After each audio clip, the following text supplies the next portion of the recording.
نعوذ بالله من الشيطان الرجيم. بسم الله الرحمن الرحيم. الحمد لله رب العالمين الذي أحيانا على الإيمان والإسلام. اللهم صل وسلم على سيدنا محمد وعلى آله وصحبه ومن تبعه إلى يوم الدين. أيها الحاضرون والحاضرات رحمكم الله. السلام عليكم ورحمة الله تعالى وبركاته. Awal langkah senantiasa kita biasakan untuk selalu bertaubat kepada Allah. Baginda Adam alaihissalam sampai baginda Muhammad sallallahu alaihi wasallam, mereka adalah 124.000 orang nabi yang diangkat menjadi rasul 313 orang, selalu hidup di dalam taubat. Maka layaknya kita manusia biasa yang tidak terpelihara daripada dosa, lebih-lebih berakhlak untuk bertaubat daripada mereka-mereka yang sunyi daripada dosa. Astaghfirullah, astaghfirullah, astaghfirullah. Kemudian daripada itu, semua yang ada adalah rahmat daripada Allah.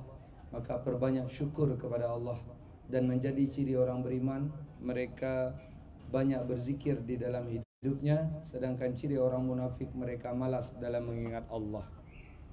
Alhamdulillah, Alhamdulillah, Alhamdulillah. Allah Ta'ala dan para malaikat senantiasa berselawat kepada baginda. Dituntun kepada kita untuk memperbanyak selawat di dalam gerak-gerak lidah kita. Man shalla alayya marratan wahidatan sallallahu alaihi asyara marrah wa usalli alaihi asyara marrah. Siapa yang berselawat untuk saya 1 kali, Allah akan berselawat untuk orang tersebut 10 kali. Dan saya, kata baginda, akan berselawat untuk orang tersebut 10 kali. Demikian agungnya selawat. Allahumma salli wa sallim ala Sayyidina Muhammad wa ala alihi wa sahbihi ajma'in. Allahumma salli wa sallim ala Sayyidina Muhammad wa ala alihi wa sahbihi ajma'in. Allahumma salli wa sallim ala Sayyidina Muhammad wa ala alihi wa sahbihi ajma'in. Terima kasih kepada penyelenggara, Bang Manzar dan para anggota yang telah berpartisipasi untuk mendukung pengajian. Jangankan begini, salaman saja sama tulabah sudah dapat pahala besar. Sebut hadis, man safaha talibal ilmi haramallahu jasadahu 'alan nar. Orang yang berjabat tangan dengan penuntut ilmu, Allah haramkan tubuhnya dari api neraka. Apalagi yang begini rupa, ya sudah plus daripada itu. Kemudian penghormatan kepada Pak Nek Mukhtar dan semua orang-orang tua kami yang telah mendukung, mensupport kami yang muda-muda ini untuk belajar agama. Hari ini kita mulai pelajaran yang sangat urgen di dalam kehidupan, yaitu pelajaran Tauhid. Dan ini diselesaikan maksimal dalam 8 jam, minimal dalam 6 jam. Jadi kalau maksimalnya kita harus ketemu 8 kali. Minimalnya berarti 6 kali pertemuan, karena kita cuma sempat ngaji 1 jam dari sekali pertemuan. Dan ketika sampai waktu asar, yang mau salat silakan, dan tidak salat juga tidak mengapa. Artinya tetap salat setelah pengajian. Kenapa? Karena baginda Muhammad SAW di hadis kita baca sering tidak salat di waktu salat karena kepentingan agama. Bahkan kalau baca hadis iztija, yaitu Nabi tidur, kepalanya ke utara, kakinya ke selatan, dadanya ke Ka'bah. Kalau bahasa kita, kalau di sana beda ya kan, punggungnya ke timur. Zikrul maut, beliau melakukan mengingat mati. Sampai dalam hadis itu, kalau dibaca di Sahih Bukhari, pada waktu itu para sahabat pada resah karena mereka beranggapan Nabi akan datang ke masjid dan waktu subuh sudah habis. Namun alhamdulillah sedikit lagi hampir waktu subuh habis, datang Nabi dan melakukan jamaah. Itu bukan hal wajib, hal sunat Nabi lakukan sehingga tertunda yang wajib. Boleh yang enggak boleh tinggal. Kemudian ada lagi hadis di Sahih Bukhari, Umar rapat tentang perang dengan Rasulullah. Dan waktunya sudah asar. Rasul rapat dulu sama Umar. Ini dua hadis yang ada di Sahih Bukhari tentang tinggal salat Nabi. Terkejutlah Umar di ketika maghrib sudah sampai waktu. Lalu Umar mengatakan radhiyallahu an, "Ya Allah, ya Rasulullah, aku belum salat asar." "Ya Umar, aku juga belum." Dilupakan Allah. Karena Nabi tidak punya penyakit lupa. Jadi yang salat silakan, yang nunda waktu salat kita jamaah setelah itu bersama. Karena apa? Urgennya tauhid kalau tinggal kacau. Kalau udah sampai pada episode-episode yang agak berat dikit. Dan kita harus listeningnya bagus. Perhatiannya bagus, konsen. Dan kalau bisa bertanya, hari ini ranahnya tauhid. Kemudian daripada itu, satu saja kata-kata saya tidak dimengerti, jangan dilewati. Catat. Berarti saya nggak ngerti masalah ini tadi. Atau boleh menyela di waktu tauhid bukan untuk bertanya. Menyela untuk minta diulangi. Tengku ulangi sekali lagi jabaran tadi. Saya ulangi. Boleh menyela satu lagi. Tengku, apa paham dari kata-kata tadi? Saya ulangi lagi. Jadi jangan nanti gagal paham. Karena ini bermasalah. Udah ngerti ya? Jadi kita mulai. Ini udah hampir jam 3. Yang aktif Android boleh ketik di Google atau di Chrome I'tikad 50. Nanti ada dalil di situ. Yang mau pakai buku, kebetulan ada jamaah kita bawa buku training tauhid Liqa'ur Rahmah. Karena itu butuh biaya cetak 30.000 per buku. Siapa tadi bawa boleh taruh di depan aja. Ambil nanti kasih duit ya. Udah.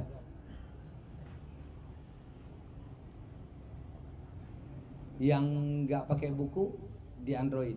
Yang enggak pakai Android, enggak pakai buku, pakai kuping saja. Aman ya. Udah, kita mulai.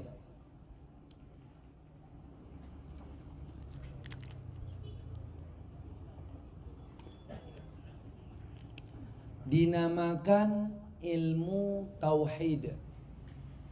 Kenapa? Semua penamaan ada sebab. Kullu syai'in sababun. Tiap-tiap sesuatu ada sebab. Jadi dinamakan ilmu tauhid. Kenapa?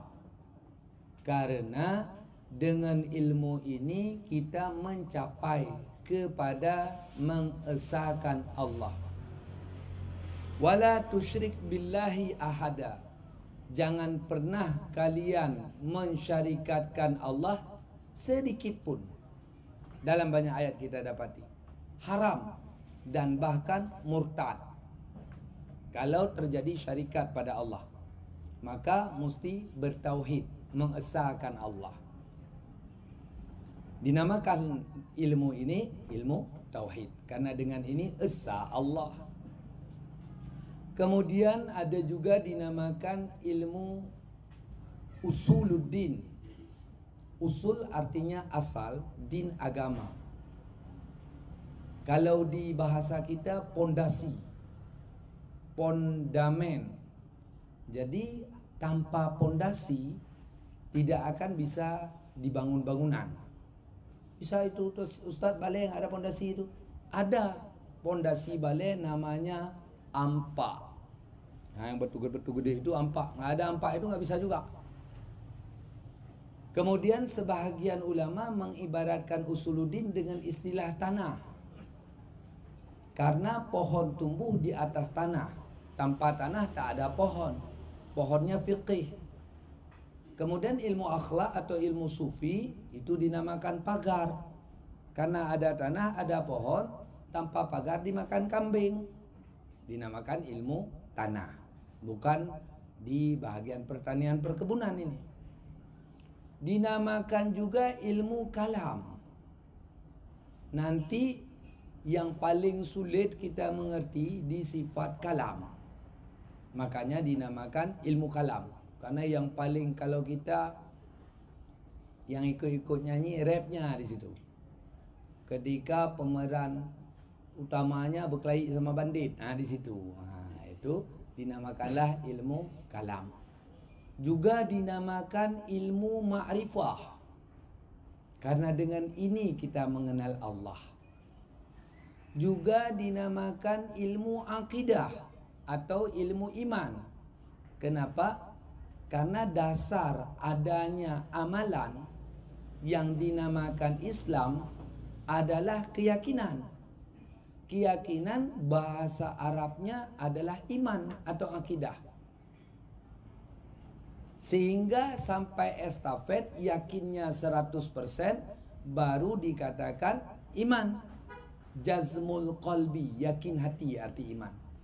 Tak boleh campur dengan keraguan. Walau 25% ragu, namanya dzan. Apalagi 50%, namanya syak. Apalagi 75%, namanya waham. Jadi tentang Allah tak boleh waham, tak boleh syak, tak boleh dzan, mesti yakin.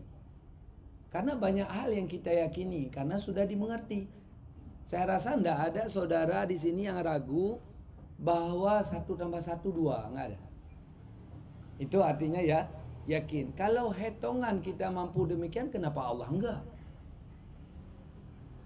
Dan terserah para penulis dengan nama-namanya, intinya kita kerjakan ini atas perintah Allah. Tadi jangan syarikatkan Allah. Di ayat 19 surat Muhammad, fa'lam annahu la ilaha illallah. Pahami olehmu ya Muhammad, tiada Tuhan kecuali Allah. Maka Islam ini terpecah-pecah. Jangan katakan yang bukan Islam. Bedanya di Tuhan. Semua punya Allah, tapi Allahnya beda-beda. Kristen Tuhannya Allah juga, beda. Yahudi Tuhannya Allah juga, beda. Di dalam Islam juga demikian. Ada 73 macam yang Allahnya beda-beda. Kemudian di Sufi, orang-orang yang dicintai Allah dalam ayat 28 Al-Kahfi 119 At-Taubat, mereka saja pecah jadi 12 kelompok. Jadi ada Sufi silap, ada Sufi asli. Sufi asli tok 1, 11 Sufi sakit, Sufi sik, bukan sufistik. Itu yang terjadi. Jadi hati-hati. Dan semua ini dapat dibedakan dengan tauhid. Kemudian kita viral lihat di Aceh, Firanda, bukan jelein, beda akidah dengan kita. Aris Abu Naufal, beda akidah dengan kita. Farhan, Basalamah, itu kenapa kita dengar ceramah mereka kayaknya iya, tok gara-gara tauhid. InsyaAllah setelah ini apa yang mereka bicarakan tak perlu saya atau guru-guru yang lain, kita sendiri bisa selesaikan masalah itu. Dan hidup ini tidak ada guna apabila enggak ngerti tauhid. Walau kita S1, S2, S3, profesor, apabila tidak bertauhid, hidupnya dalam dosa. Cukuplah dosa kita dengan tidak mengerti tauhid, walau salat, puasa, zakat, haji. Sahabat bertanya kepada Rasul, ayul a'mal afdal ya Rasul? Apa pekerjaan yang paling mulia, paling tinggi nilai pahala ya Rasul? Terbayang di pikiran kita, haji, puasa, salat, kan begitu terbayang? Semuanya salah. Jawab Nabi, al-ilmu billah, ilmu tentang Allah. Tanya sahabat lagi, mungkin ada yang lebih ni ya. Ayul a'mal tazid ya Rasul? Amal apa yang lebih dari itu, daripada ilmu billah? Jawab lagi Nabi, al-ilmu billah, ilmu tentang Allah. Masih penasaran sahabat ini, nanya lagi, nas'alu anil amali wa tajibu anil ilmi. Kami nanya ya Rasul tentang amal, dan engkau menjawab tentang ilmu. Artinya mereka menganggap Nabi kurang connect. Jadi dicoba jelaskan supaya lebih detail. Maka Nabi menjawab, innal qalilal amali yanfa'u ma'al ilmi billah wa innal kathiral amali la yanfa'u ma'al jahli billah. Sedikit saja amal berguna dengan mengenal Allah, namun bergunung-gunung amal, sangat banyak amal tidak berguna dengan tidak mengenal Allah. Sebagai dalil yang kita hafal semua, wal asr, demi masa, innal insana lafi khusrin, semua manusia hidup dalam rugi, illal ladzina amanu, kecuali yang beres imannya. Kita tanya sama Ong Bek, dia punya iman. Siapa Tuhanmu Ong Bek? Buddha. Sehingga demi merebut kepala Buddha yang hilang, berantam rata sudut Ong Bek. Tapi imannya enggak benar. Ini masalahnya. Di kita enggak benar, di dia benar. Kemudian daripada itu, kita menamakan diri dengan Ahlus Sunnah wal Jamaah, karena ikut nama yang sudah diberi Nabi. Kita coba periksa, iyakah kita Ahlus Sunnah? Itu harus ngerti dulu. Jangan orang ngomong Ahlus Sunnah, kita Ahlus Sunnah. Apa Ahlus Sunnah? Itu nggak bisa. Ya? Jadi rugi hidup kita tanpa tauhid. Benar-benar coba nanti ketika sudah paham, kita coba cross check alam hari ini. Kita punya teman tanya, agamanya apa? Islam. Kenapa kamu Islam? Kamu beriman? Beriman. Apa itu iman? Siapa kamu sembah? Allah. Apa itu Allah? Kenapa kamu percaya manusia kayak kita juga, ke toilet, makan, minum, Muhammad namanya? Berarti belum Islam kita. Islam kita cuma di nama. Jadi kalau kita lapar, ke samping aja ada wong Solo, tapi jangan masuk ke dalam. Ada gambar ayam penyet di depan, silakan makan gambar itu. Bisa Ustaz, nggak kenyang. Sebenarnya kita juga gambar Islam. Belum Islam sebenarnya, walau bukan kafir. Makanya kata Imam Sanusi, orang yang bilang bahwa saya bertuhan kepada Allah, Muhammad Nabi, walau dicincang-cincang jadi pergedel, jadi acar, tidak sah imannya kalau dia belum mengenal i'tikad 50. Ngerti ya? Yang mau ambil buku nggak apa-apa, boleh ambil, silakan. Kemudian daripada itu ada pelecehan daripada orang yang beragama Wahabi, bahwa kita sudah memangkas sifat Allah. Karena sifat Allah di Quran itu Asmaul Husna, ada 99. Kita kok 20 sifat Allah. Inilah orang gak kenal gajah. Ketika dia buta, dia pegang gajah. Kita tanya, bagaimanakah bentuk gajah? Panjang Ustaz, bergerak-gerak lembek. Padahal yang dia pegang beralai. Ngerti ya? Bagaimanakah gajah? Keras, runcing di ujung. Yang dia pegang gading. Bagaimanakah gajah? Tipis, kayak tampi beras. Yang dia pegang kuping. Untung enggak yang dia pegang anus, ya. Allahu a'lam bishawab. Jadi gara-gara itulah salah persepsi tentang kita. Kita ini sifat Allah berapa dalam Ahlus Sunnah wal Jamaah? Tak terhingga. Semua yang baik ada pada Allah, semua yang jelek tak ada pada Allah. Tapi kok 20 teorinya, 20 aja banyak enggak hafal, apalagi 30, 40, 50. Jadi 20 ini sama kayak kita belajar matematik. Pernahkah kita menghitung sampai 1000 lebih saja? Saya rasa belum pernah. Karena dengan menghitung sampai 101 kita sudah bisa 201 sampai 1T. Begitu juga kita hafal abjad. Nggak pernah kita ngafal dari kecil. Mungkin kopi, paling kita hafal ini B A B P apa tambah ke pak bapak. B-U, Bu, D-I, D, Budi. Ini Bapak Budi. Kan? Nanti Bapak si Usman dah bisa sendiri kita.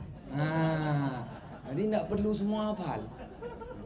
Jadi cukup kita kenal ABCD, FG, H, I, J, K, L, M, N, O, P, Q, R, S, T, U, V, W, X, Y, Z. Selesai.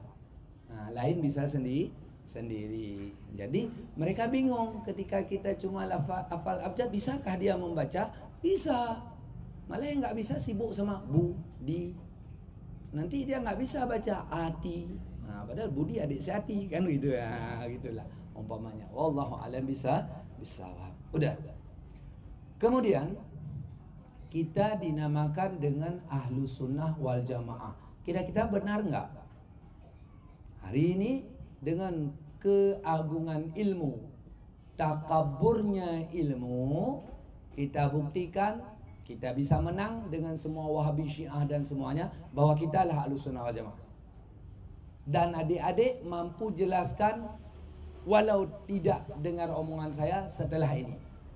Udah boleh debat, dengar ini. Hai Farhan, udah. Hai Firanda. Mungkin mereka dengar kan, pantau mereka nih. Ini musuh kita dengar ya. Udah. Jadi setelah ini kita buktikan kita Ahlussunnah, bukan mereka. Bahkan mereka di luar akidah Ahlussunnah wal Jamaah. Buktinya sekarang saya ngomong, nanti setelah saya ngomong tentang Ahlussunnah udah selesai, udah bisa ngomong sama mereka. Ahlu pengikut sunnah, pendek cerita baginda Muhammad SAW. Wal jamaah, dan jamaah. Jadi pengikut Nabi dan jamaah Nabi. Tafarraqat ummatu Musa 73 firqatan kulluhum finnar, kata Rasul. Pecah umat Nabi Musa 73 kelompok, semua isi neraka. Illa wahidah, kecuali satu. Wa tafarraqat ummatu Isa 72 firqatan. Pecah umat Nabi Musa 72 kelompok, kata Nabi. Kulluhum finnar, semua isi neraka. Illa wahidah, kecuali satu. Wasatafrakat ummati ba'di, dan akan pecah umatku setelahku. Salasa wasabina firqatan, 73 kelompok. Kulum finnar, semua isi neraka. Illa wahidah, kecuali satu. Tanya sahabat, mal wahidah ya Rasul? Mana yang satu itu ya Rasul? Sebagian hadis sambungnya ahlu sunnah wal jamaah. Sebagian hadis ma'ana alaiha wa ashabi. Etikat yang ada saya di sana, ada sahabat saya. Itu arti daripada Ahlussunnah wal Jamaah. Sekarang kita mau buktikan, apakah benar kita pengikut Nabi dan jamaah Nabi? Yang dikatakan jamaah Nabi adalah para sahabat. Di dalam hadis-hadis banyak, ketik di Chrome, di Google, atau di yang lain-lain, keluar di sana tentang hadis-hadis itu. Alaikum bis sunnati wa sunnatil khulafai rasyidin mahdiin. Atasmu sunnahku dan sunnah sahabatku yang terpetunjuk. Khulafai rasyidin tadi. Alaikum bis sunnati wa sunnati ashabi, atasmu sunnahku dan sunnah sahabatku. Jadi jelas dengan banyak hadis bahwa sunnah yang kita ikuti Nabi dan sahabat. Udah sekarang ikut aja sahabat. Mana sahabatnya? Satu aja. Udah pada meninggal. Nggak ada lagi sahabat. Mau ikut Nabi, mana Nabi? Nggak ada, udah meninggal. Alhamdulillah dari mulut-mulut sahabat dikumpulkan kembali. Maka apa yang pernah diucapkan Nabi, mereka pewarisnya. Apa yang pernah dikerjakan Nabi, mereka pewarisnya. Sekarang sahabatnya nggak ada lagi Ustaz. Dan menurut saya Ustaz, menurut saya dengar-dengar bahwa sahabat sendiri kadang-kadang khilaf dalam satu masalah.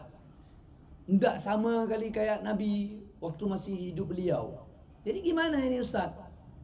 Islam ini komplit. Maka pernah Nabi langsung ngomong sama Allah, Nas'alullah an ikhtilafi ashabi min ba'di. Saya bertanya kepada Allah tentang beda pendapat sahabat saya setelah saya. Diceritakan ke sahabat. Nas'alullah an ikhtilafi ashabi min ba'di fa uhiya ilayya maka Allah berwahyu kepada saya. Hadis kursi ini. Ya Muhammad, wahai Muhammad, inna ashabaka kan nujumi minas sama. Sahabatmu itu seperti bintang di langit. Ba'dun aqwa mimba. Sebahagiannya cahayanya lebih kuat dan sebahagian redup. Tapi walikullin nur, bagi tiap mereka ada cahaya. Karena mereka itu tetap bintang. Maka manitakhadha, siapa saja manitakhadha mimmahum, daripada mereka itu sahabat, yang mengambil dari mereka itu sahabat, minakhtilafihim, dari beda-beda pendapat mereka, fahuwa indi alal huda, mereka itu di sisiku dalam petunjukku. Klaim Allah yang maha agung, maha mulia. Jadi kamu Muhammad gak usah mikir, kalau ada sahabat khilaf, mereka itu di sisiku dalam petunjukku. Muawiyah sahabat, Ali sahabat, perang, mereka berdua ahli surga. Pengikutnya ahli syurga. Khilafiyah sampai bunuh-membunuh. Yang membelot yang kafir. Yang original ikut Muawiyah, original ikut Ali, dua-dua ahli surga. Bukan masalah batal wuduk tersentuh isteri sama enggak. Masalah bunuh Ali, bunuh Muawiyah, dua-dua ahli surga.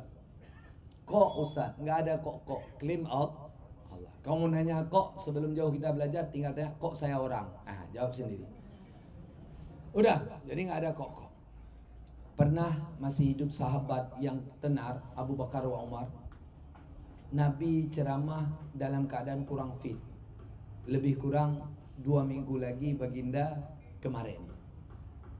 Apa baginda kemarin? Kemarin adalah hari lahir dan wafat baginda. 2 minggu lagi waktu itu, lebih kurang.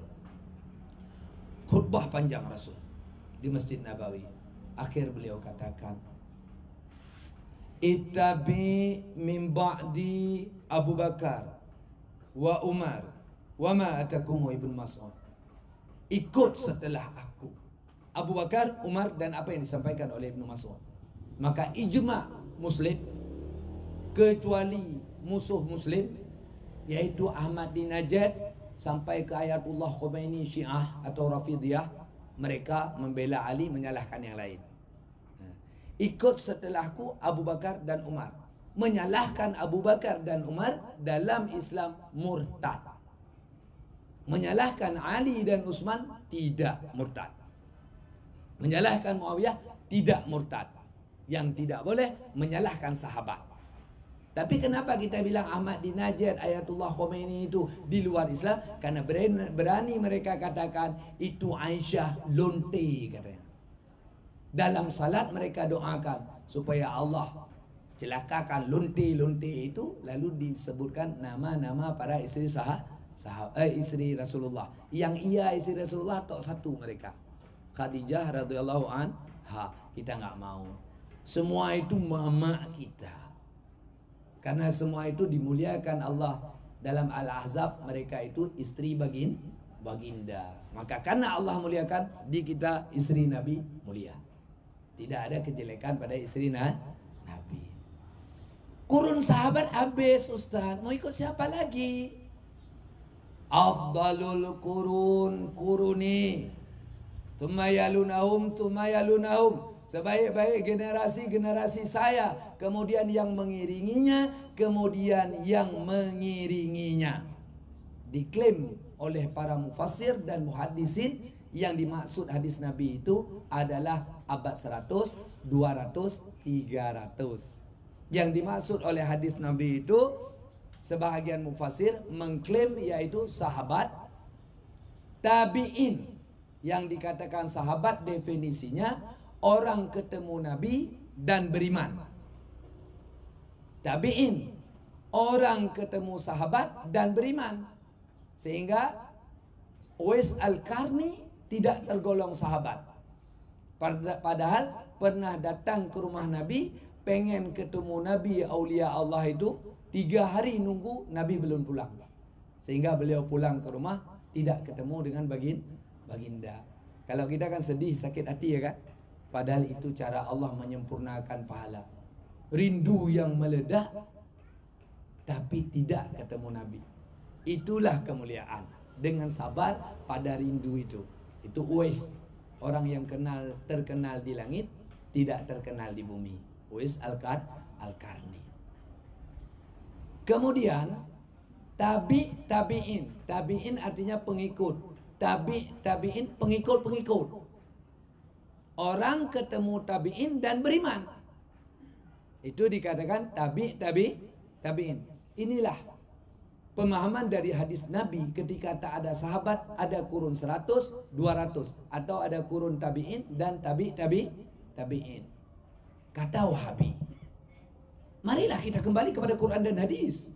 Kenapa kita harus mengikuti ulama mazhab? Ini adalah sumber perpecahan. Quran dan hadis original. Jangan kita masuk dalam perpecahan. Islam ini kal jasadil wahid. Nah, kan begitu caranya. Saya bisa dikit. Udah. Nah. Jadi tanya pada mereka, woi, siapa yang tulis Quran? Sahabat. Dari 5 judul tulis Nabi, tambah relawan sahabat lagi ada 7, kurang lebih 12 orang penulis Quran. Yang mereka menulis Quran dengan mutawatir. Artinya semua sahabat yang tinggal yang hafal Quran lebih kurang ada 70.000 orang. Mereka katakan yes, tak ada silap walau 1 titik. Udah. Namun dikit-dikit bid'ah. Kalau mau enggak bid'ah, Quran itu jangan tulis. Udah satu. Kemudian udah tertulis enggak ada titik dan baris. Di masa Umar saja sudah ribut. Ada yang salah taruh titik, ada yang salah taruh baris, ada yang salah karena mereka yang ke Arab itu tempat tujuan, bukan Arabik asli semua. Dan banyak orang Umi salah dalam berbicara. Ngerti? Nanti ada Wahabi yang debat, mana mungkin orang Arab salah taruh baris? Orang Aceh aja salah taruh baris bahasa Aceh. Nggak percaya? Coba ke Sibreh. Bukan ngejek, saudara saya semua di Sibreh. Coba suruh baca sama orang Sibreh cangkoi atau cangkul. Mereka tetap akan baca cangke. Coba suruh baca nomor. Kita tanya, nombor padum ni motor no? Lemonang. Hati lemonang nomor 6. Kan ada itu bahasa pelesetan demikian. Ada bahasa kita pohon ibu. Ba ibu. Pakai kak kamenggam, baba ebo. Kan begitu bahasanya. Jadi begitulah umpama dialek bahasa. Kita kuleli hani pani.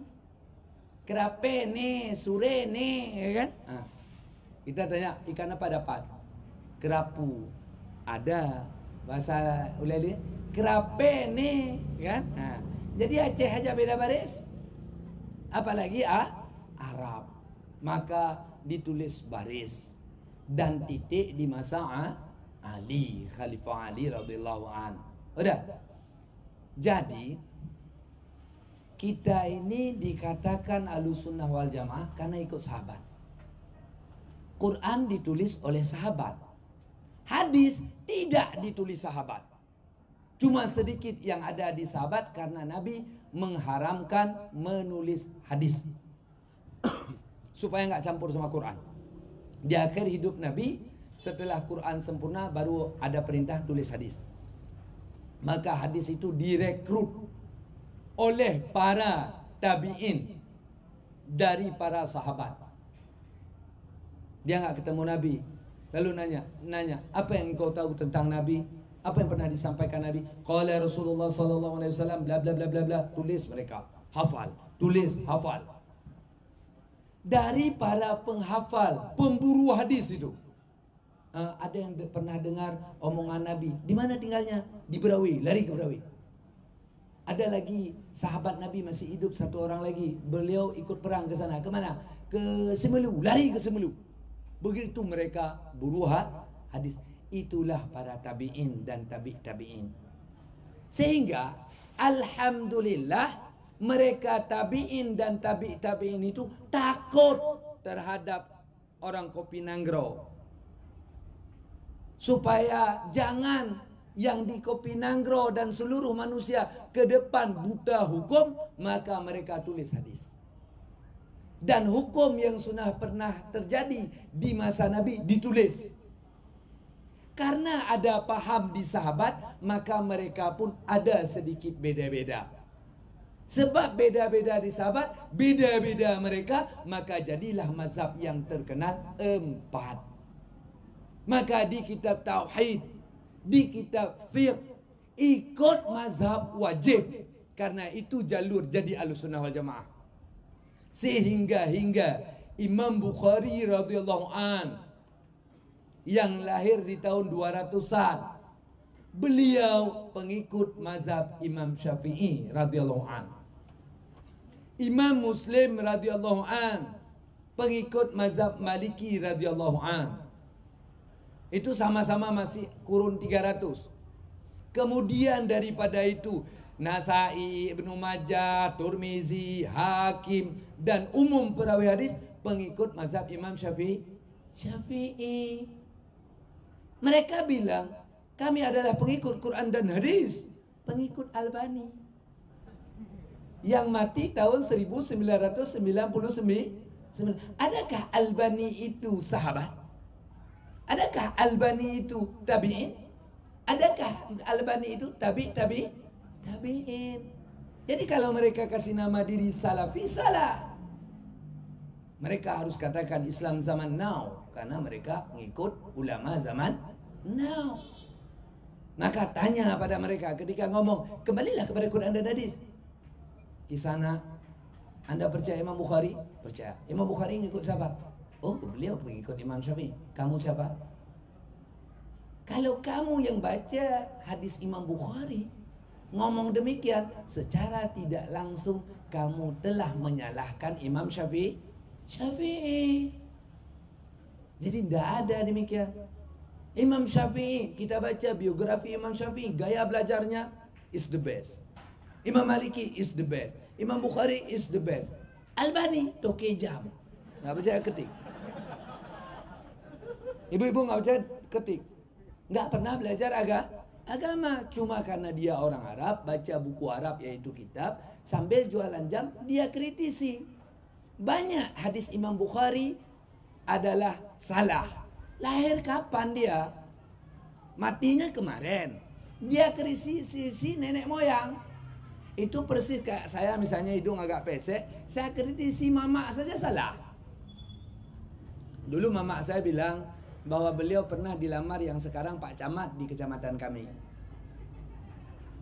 Lalu nggak jadilah sama ayah saya yang kuli bangunan misal. Kebetulan ayah saya pesek hidungnya.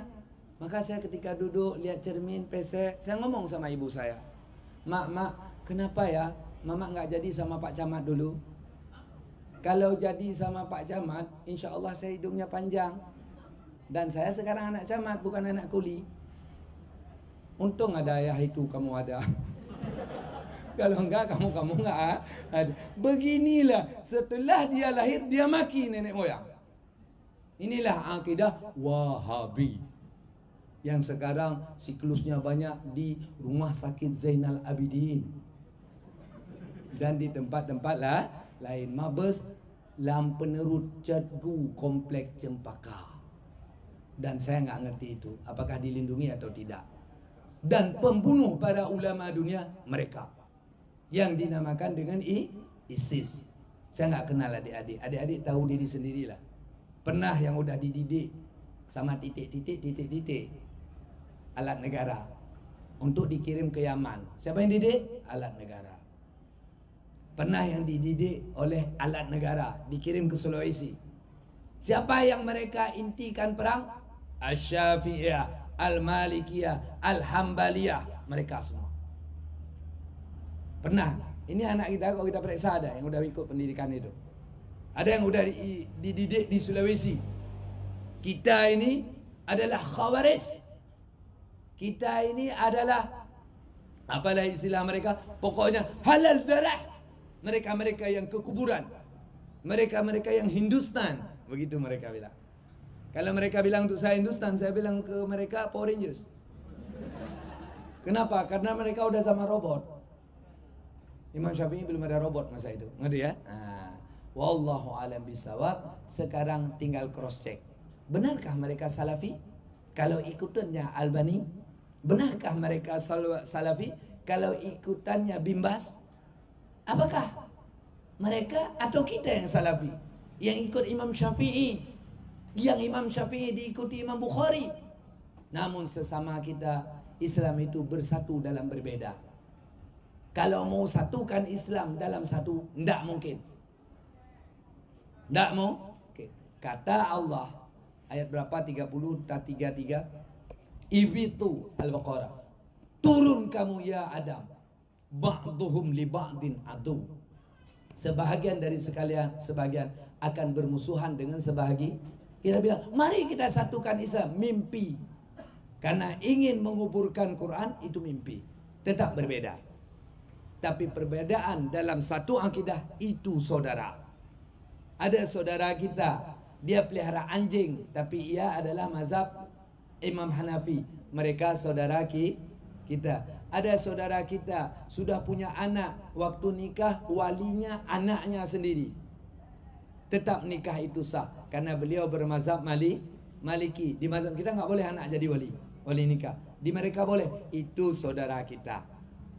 Jadi dalam berbeda saudara. Satu akidah. Kita untuk Wahabi bukan saudara, se-Indonesia. Ngerti ya? Nggak boleh bertengkar karena sebangsa. Bukan saudara se-akidah. Maka saya ajak para Wahabi yang dengar untuk taubat. Udah. Wallahu alam bisa. Udah ngerti siklus Ahlussunnah wal Jamaah? Kemudian dari kitab Imam Syafi'i itu bahasanya agak tinggi. Maka perlu dicerna. Adalah kitab-kitab syarah di bawah itu. Dan kitab-kitab matan di bawah itu.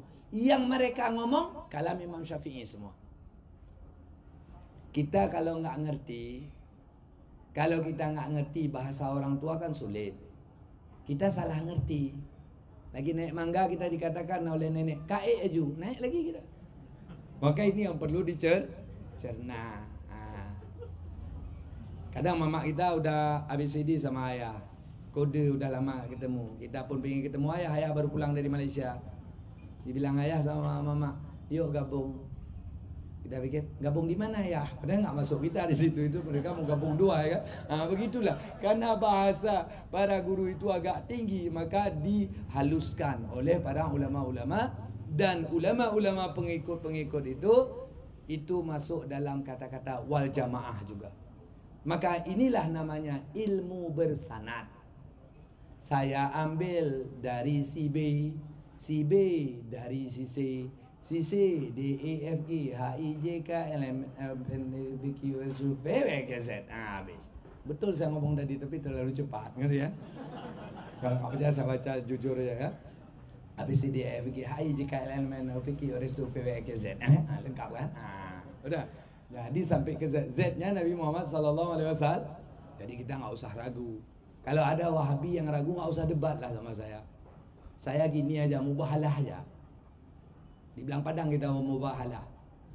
Siapa yang benar, insya Allah selamat. Yang nggak benar disambar petir, mau? Saya mau insya Allah. Insya Allah kena mereka. Walau saya salah, saya nggak kena. Karena mubahalahnya bukan masalah lain, masalah benar kita Ahlussunnah atau mereka. Nggak usah marah kali kok dengar ya. Kita ingatin. Udah. Wallahu a'lam. Udah. Kemudian daripada itu, jadi tauhid Abu Hasan Al-Asy'ari apa pelesetan mereka?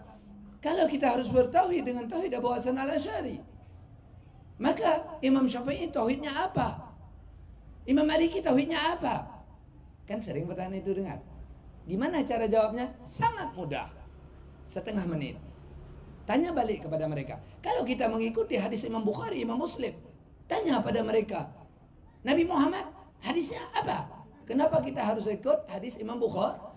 Bukan. Mereka itu adalah yang mempopulerkan. Yang mempopulerkan. Ini kita zaman now lah. Penyanyinya misalnya Pulan. Dewa 19 misalnya. Ada di bawahnya situ pencipta lagu. Ada lagi arang semen campur situ. Ada. Baru jadilah lagu. Kita pikir kalau dia yang nyanyi, dia yang cipta. Bukan. Yang cipta lainlah lagi. Jadi nggak ada hadis Imam Bukhari, yang ada hadis Nabi Muhammad. Karena mereka terpercaya, maka pakai merek. Ini diamalkan tidak saja muhaddisin, sampai di Indonesia diamalkan. Selop dibuat di Medan. Gabus di atas putih, di bawah hitam. Mereknya Swallow, merek burung walet. Nanti pas kita lihat di mereknya, ada di situ Made in Japan, supaya kita yakin. Enggak ditaruh Made in Medan, kan begitu. Pisau silet lipat, harga 500 satu. Pas kita lihat Made in Japan, yakin kita. Ini tahan lama, walau 3 kali pakai udah tumpul. Gitu. Jadi Made in itu. Made in Imam Bukhari, yakin orang. Misalnya saya ngomong Arab, bla bla bla bla bla. Rawahu Bukhari. Semua yakin. Kenapa? Karena rawahu Bukhari. Padahal ketika dia Bukhari mana Ustaz? Bukhari Sukadamai. Udah. Ini yang jadi masalah. Bukan Bukhari imam hadis kita, ngerti ya? Maka hati-hati. Maka yakinlah, mereka semua adalah orang yang dijaga Allah dengan keilmuan mereka. Maka jangankan kita, mereka saja ulama yang membelot dari jalur, mereka dinamakan ulama su. Nabi lebih takut kepada 2 orang daripada Dajjal terhadap umat. Siapa ya Rasul? Itulah pemimpin jahat dan ulama su. Ulama su ini walau dia katanya sufi, alim, itu namanya ulama su. Udah ngerti? Konteks ahlus sunnah wal jamaah. Jadi ilmu tauhid yang dikumpulkan oleh Imam Abu Hasan Al-Asy'ari adalah tauhid yang sudah berkembang di dunia sahabat, di dunia tabi'in, dan beliau sendiri di dunia tabi'in. Itu yang mereka kumpulkan. Lalu dibuletin, diikat atas bawah, dikasih untuk kita, tinggal lep, selesai. Jadi sosis so naik. Kalau enggak, kita harus giling daging sendiri, masak sendiri, baru bisa makan. Ini kita sekarang tinggal lep, habis. Udah mudah, ngerti ya? Inilah berkat kerja mereka. Supaya anak cucu enggak harus sifat wujud, pahamnya gimana? Sifat wujud, saya enggak ngerti wujud, saya ngerti kidam. Kalau wujud ada yang ngerti satu di Pekanbadak. Udah kita ambil Honda atau kuda cegedek ke sana begitu ya. Sifat mukhalafatul hadis apa artinya? Saya enggak ngerti. Ada yang ngerti. Sanadnya dari Nabi. Di mana beliau? Di Sibreh. Cegedek ke Sibreh kita. Hari ini enggak perlu cegedek, tinggal cegedek habis. Tinggal baca saja atau dengar saja, ngerti ya? Jadi mereka adalah hormat komandan kita kepada mereka. Mereka berjasa bagi dunia Islam. Bukan sembarang manusia. Dan mereka kita kenal ulama, tapi mereka adalah para wali, termasuk Abu Hasan Al-Asy'ari. Pernah Imam Malik lihat seorang balita, kita bilang, umurnya cuma 9 tahun, yang ngaji subannya wow, gede-gede semua suban, dan jenggotnya panjang-panjang, pada tua semua. Ada seorang anak yang tidak punya manuskrip. Apa itu kitab hadis Imam Malik? Muwatta. Beliau nggak punya kitab ngaji, cuma dengar, listening, sambil dengar tulis. Beliau lihat apa nih anak kecil nih, kan begitu. Lalu setelah ngaji dipanggil, nak sini, kamu siapa namanya? Fulan. Ngapain tadi buat begini? Saya tulis hadis ya Syekh. Berapa hadis yang kamu tulis? 82 hadis sesuai dengan yang Syekh baca. Pengajian hari itu 82 hadis. Kamu menghafalnya? Iya, saya menghafalnya. Coba kamu hafal. Dia hafal di depan Imam Malik, dipeluk sama Imam Malik. Manusia mulia tulis begini-begini, hafal di kepala. Tapi ada yang berani ngomong di Aceh. Ini mohon maaf. Ini jamaah kita yang remaja masjid di Masjid Raya, saya angkat jempol, terus pertahankan. Tapi di Masjid Raya sendiri ada yang ngomong, kata Syafi'i, Syafi'i. Besok misalnya nama anak kakek dia Yakub. Udah, dia suruh ngomong kata si Yakub. Jangan pakai kakek. Atau ayahnya namanya misalnya si Syama'un. Kata si Syama'un, boleh gitu. Nggak punya adab dia. Karena tidak menghargai orang lebih itu. Tapi kita sering dengar di ceramah, kata Syafi'i, emangnya adik ayah kita itu. Kenapa nggak ngomong kata Imam Syafi'i radhiyallahu anhu? Begitu karamahnya Imam Syafi'i. Imam Syafi'i ketika sudah alim Imam Syafi'i nggak tua kayak kita, 25 tahun dah alim kali itu. Pergi ngajar ke Sigli, ke Luk Semawe, Kuala Simpang, menggantikan pengajian Imam Malik. Pulang. Beliau sekali ngajar ngaji itu ketika pulang, sampai 6-7 unta menggendong keping emas dan keping perak. Sedekah masyarakat. Tidak pernah beliau pulang ke rumah sebelum habis disedekahkan. Ada kita kayak begitu. Jadi mereka adalah wali-wali Allah. Secara tasawuf, fiqih, secara ilmu fiqih, mufassir secara ilmu Quran. Udah kenal Ahlus Sunnah wal Jamaah? Udah, sekarang tinggal pilih mana Ahlus Sunnah. Mereka bilang salafi. Apa itu salafi, Ustaz? Salafi itu yaitu sahabat, tabi'in dan tabi'in. Iyakah Albani itu salafi? Tanya kembali sama Farhan, kirim surat. Kalau dia bilang iya, berarti itu sakit berat. Yang dimanakah yang dikatakan kakek? Kakek adalah anak dari cucu saya. Sakit apa enggak tuh? Sakit, karena yang dikatakan kakek adalah ayah dari ayah saya. Tapi kasih nama salafi, anak dari cucu saya. Zaman now dibilang salafi, zaman salafi dibilang zaman now. Ini kekacauan. Inilah bahasa Aceh, mau balik cak mau tukar acok. Ngerti ya? Nah, jangan tukar-tukar, salah itu. Wallahu a'lam bishawab tentang Ahlus Sunnah wal Jamaah. Kemudian Abu Hasan Al-Asy'ari itu satu mazhab tauhid, ada Abu Mansur Al-Maturidi, ada beda tipis. Kemudian ada Imam Sanusi, beda tipis. Ada Imam Fakhrur Razi, beda tipis. Yang keempat-empatnya adalah mazhab tauhid kita. Kita bermazhab, mazhab Abu Hasan Al-Asy'ari. Ada daerah ini ngomong, itu tauhid Abu Hasan Al-Asy'ari, tauhid yang di 50 adalah tauhidnya kanak-kanak. Kita ulama tauhidnya tingkat tinggi.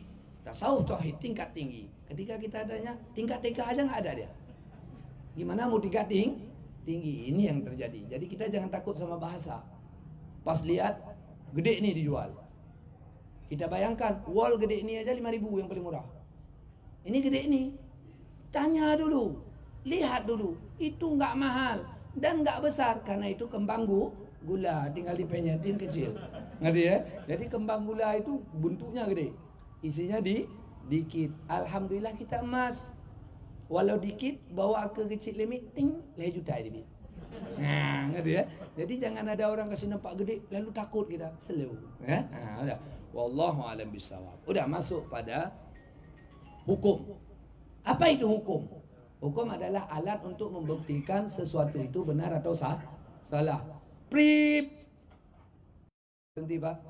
Mana SIN STNK-nya? Nah, apa salah saya Pak? Kenapa Bapak jalan lambat sebelah kanan? Emangnya kenapa? Ini kan jalan umum. Bapak melawan hukum. Berarti untuk buktikan hukum. Ada namanya hukum syariat. Itu turunnya dari Allah melalui Rasulullah. Ada namanya hukum adat Aceh. Resam. Ada namanya hukum adat pikiran. Adat. Hukum adat. Hukum adat ini tak lebih dari 3. Hukum adat 4. Ada,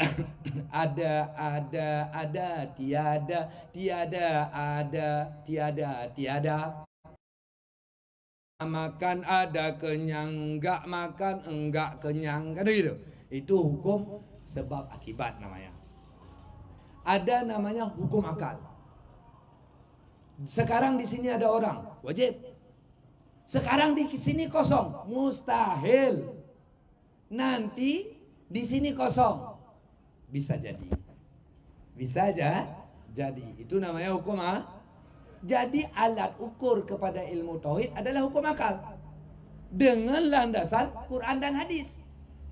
Lalu ada yang ngomong, kalau kita pakai akal untuk memahami Allah, maka itu adalah sekuler. Kita panggil ngomong itu, sini kamu. Mau kemana kita Ustaz? Ke Zainal Abidin. Ngapain? Keluarkan otak kamu, habis itu ngerti Quran. Ya kalau tak ada otak gimana mau ngerti Quran?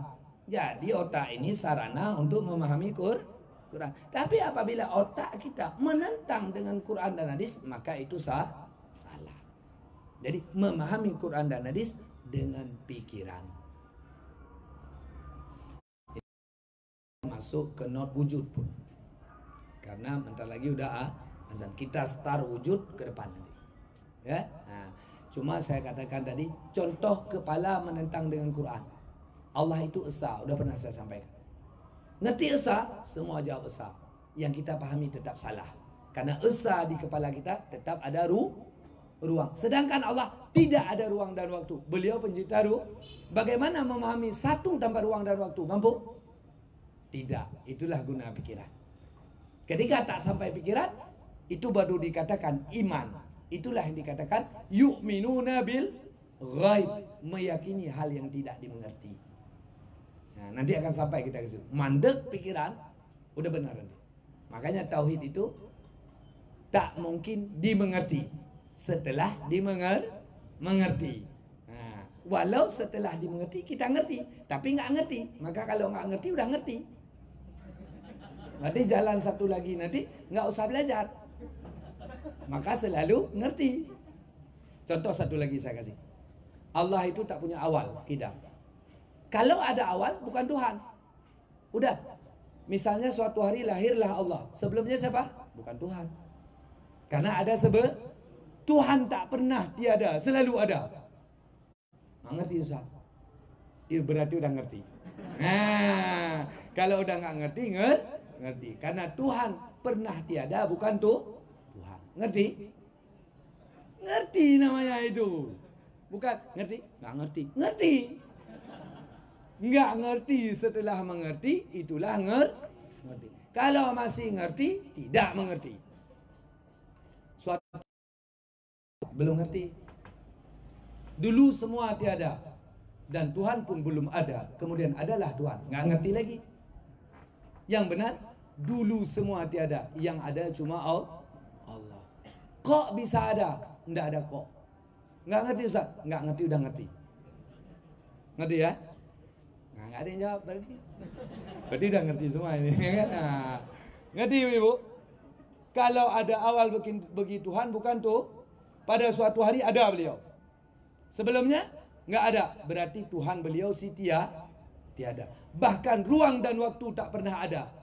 Tapi beliau ada. Coba bayangkan, siapa mampu saya kasih hadiah want to be a triliun. Saya kasih hadiah 1 triliun.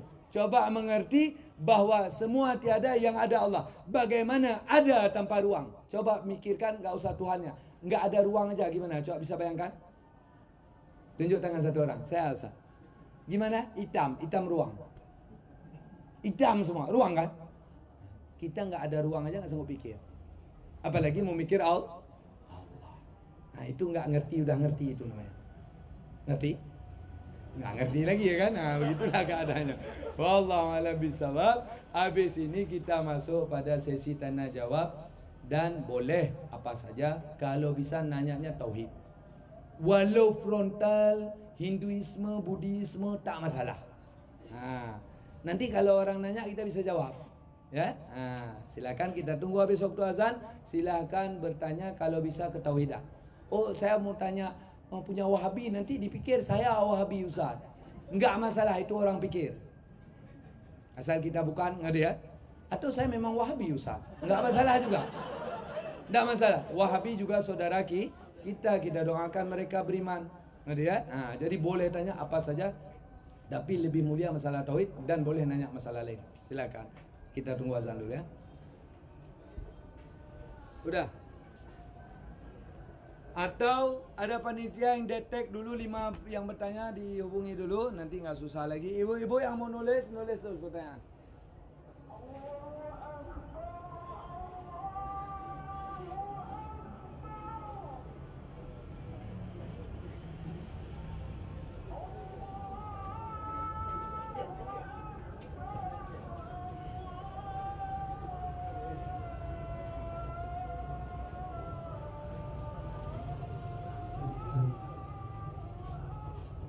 Allahu Akbar.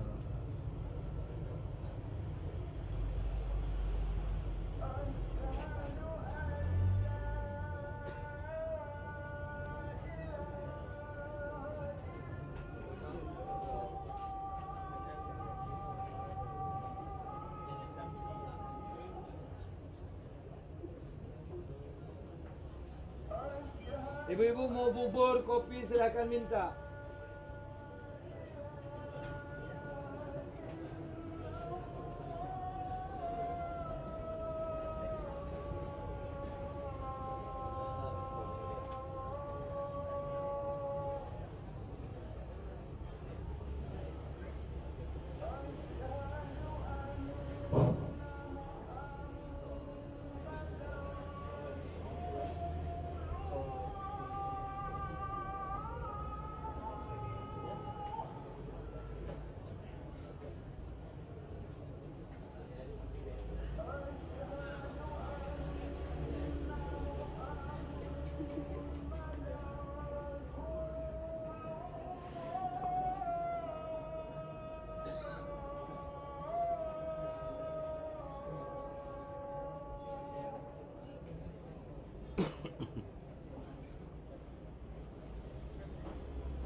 Allahu Akbar.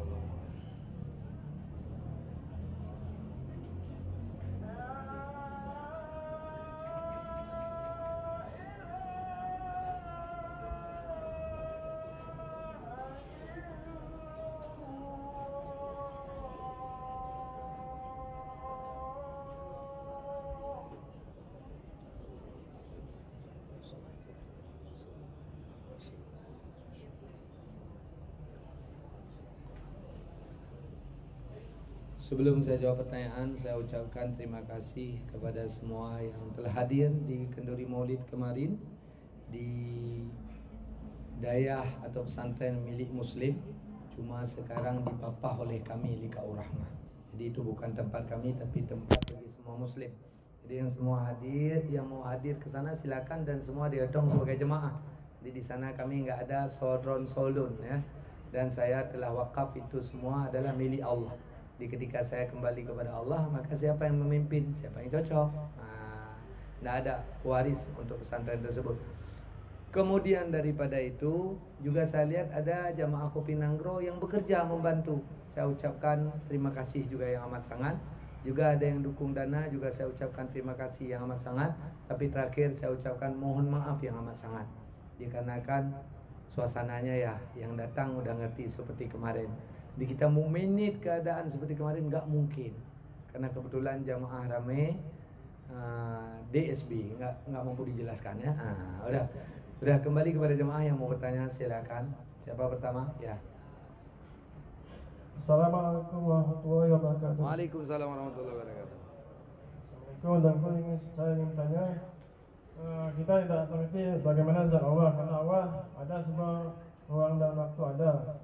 Dan jika kita insya Allah jika masuk surga nanti, kita juga tidak mengerti bagaimana melihat Allah.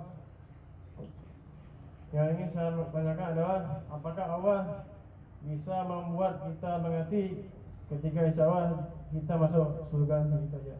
Assalamualaikum warahmatullahi wabarakatuh. Ini pertanyaan yang berat. Kita nggak ngerti zat Allah. Dan di bumi saja Nabi Muhammad sudah ketemu Allah di Arash. Nabi Musa di Bukit Tursina. Dan yang tidak diceritakan kepada kita oleh Allah melalui baginda Rasulullah SAW. Karena di dalam Al-Quran Allah jelaskan, kuceritakan sebahagian riwayat kepadamu ya Muhammad, dan aku diam terhadap sebahagian. Maknanya tidak semua juga dimengerti Rasulullah. Yas'alunaka 'anir ruh. Mereka bertanya kepadamu ya Muhammad tentang ruh.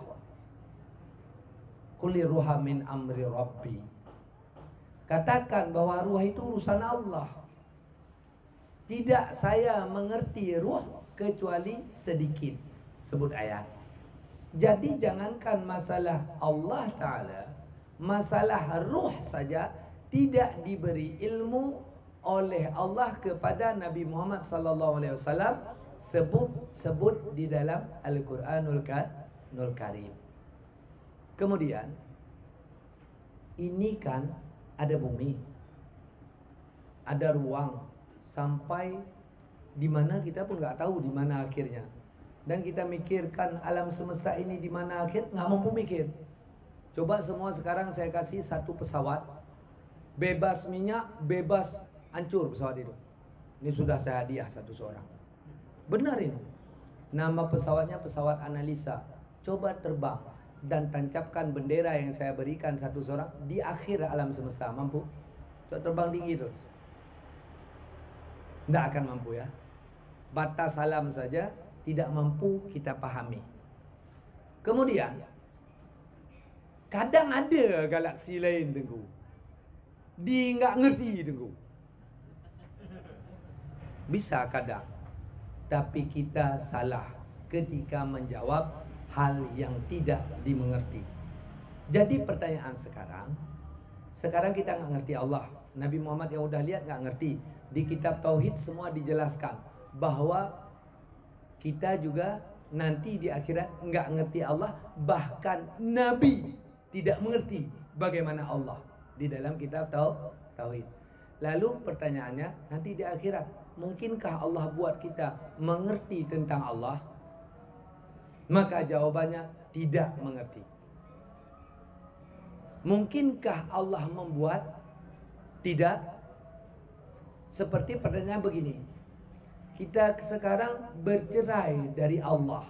Saya balik pertanyaan, mungkinkah Allah menyatukan kita dengan Dia? Tidak. Bukan ketidakmampuan. Bukan ketidakmampuan. Itulah yang dikatakan kemustahilan. Seperti timbul pertanyaan lagi di SMS, mungkinkah Allah membuat batu yang lebih besar darinya? Itu bodoh pertanyaan. Karena nggak ada yang lebih besar dari Allah. Padahal Allah nggak ada besaran, Ustaz. Kalau kita bilang lebih besar, maka ada besaran. Tapi tidak jawabannya. Jadi ketika kita coba mengerti jawaban tersebut, nampaknya nggak ngerti lagi, Ustaz. Ya demikian. Ada memang hal yang tidak dimengerti. Bukan ketidakmampuan Allah, wadah kita tidak bisa memahami hal itu. Karena kita cuma sebatas ciptaan. Ciptaan itu harus masuk di dalam pabrik, bukan lebih besar dari pabrik. Begitu pemahamannya. Ini jawaban beneran, tidak saya buat perbandingan.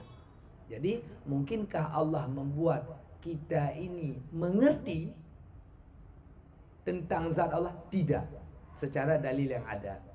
Dikarenakan wadah kita tidak mampu menampung itu. Masih belum ngerti, Ustaz? Ini karena kita ngaji tauhid, saya nggak buat pelesetan, artinya perumpamaan. Saya nggak punya HP Titun. Udah. Ini HP Titun. Udah. Ini HP Android. Mungkinkah dalam HP Titun ini kita isi data sebanyak 4 giga? Mungkin nggak? Karena wadahnya memang tak mungkin. Karena kita penuh keterbatasan. Ngerti ya? Jadi kalau begitu bagaimana Ustaz? Puaslah dengan tidak mengerti. Itulah kemuliaan. Dan tidak dengan itu menonjolkan lemah Allah. Saya Ustaz bawa jerigen. Saya bawa jerigen ke situ Ustaz, ke Pertamina. Saya suruh isi minyak 1 Pertamina. Katanya nggak boleh Ustaz. Nah ini udah bersamaan. Ini udah saya tadi beneran. Ini saya buat contoh.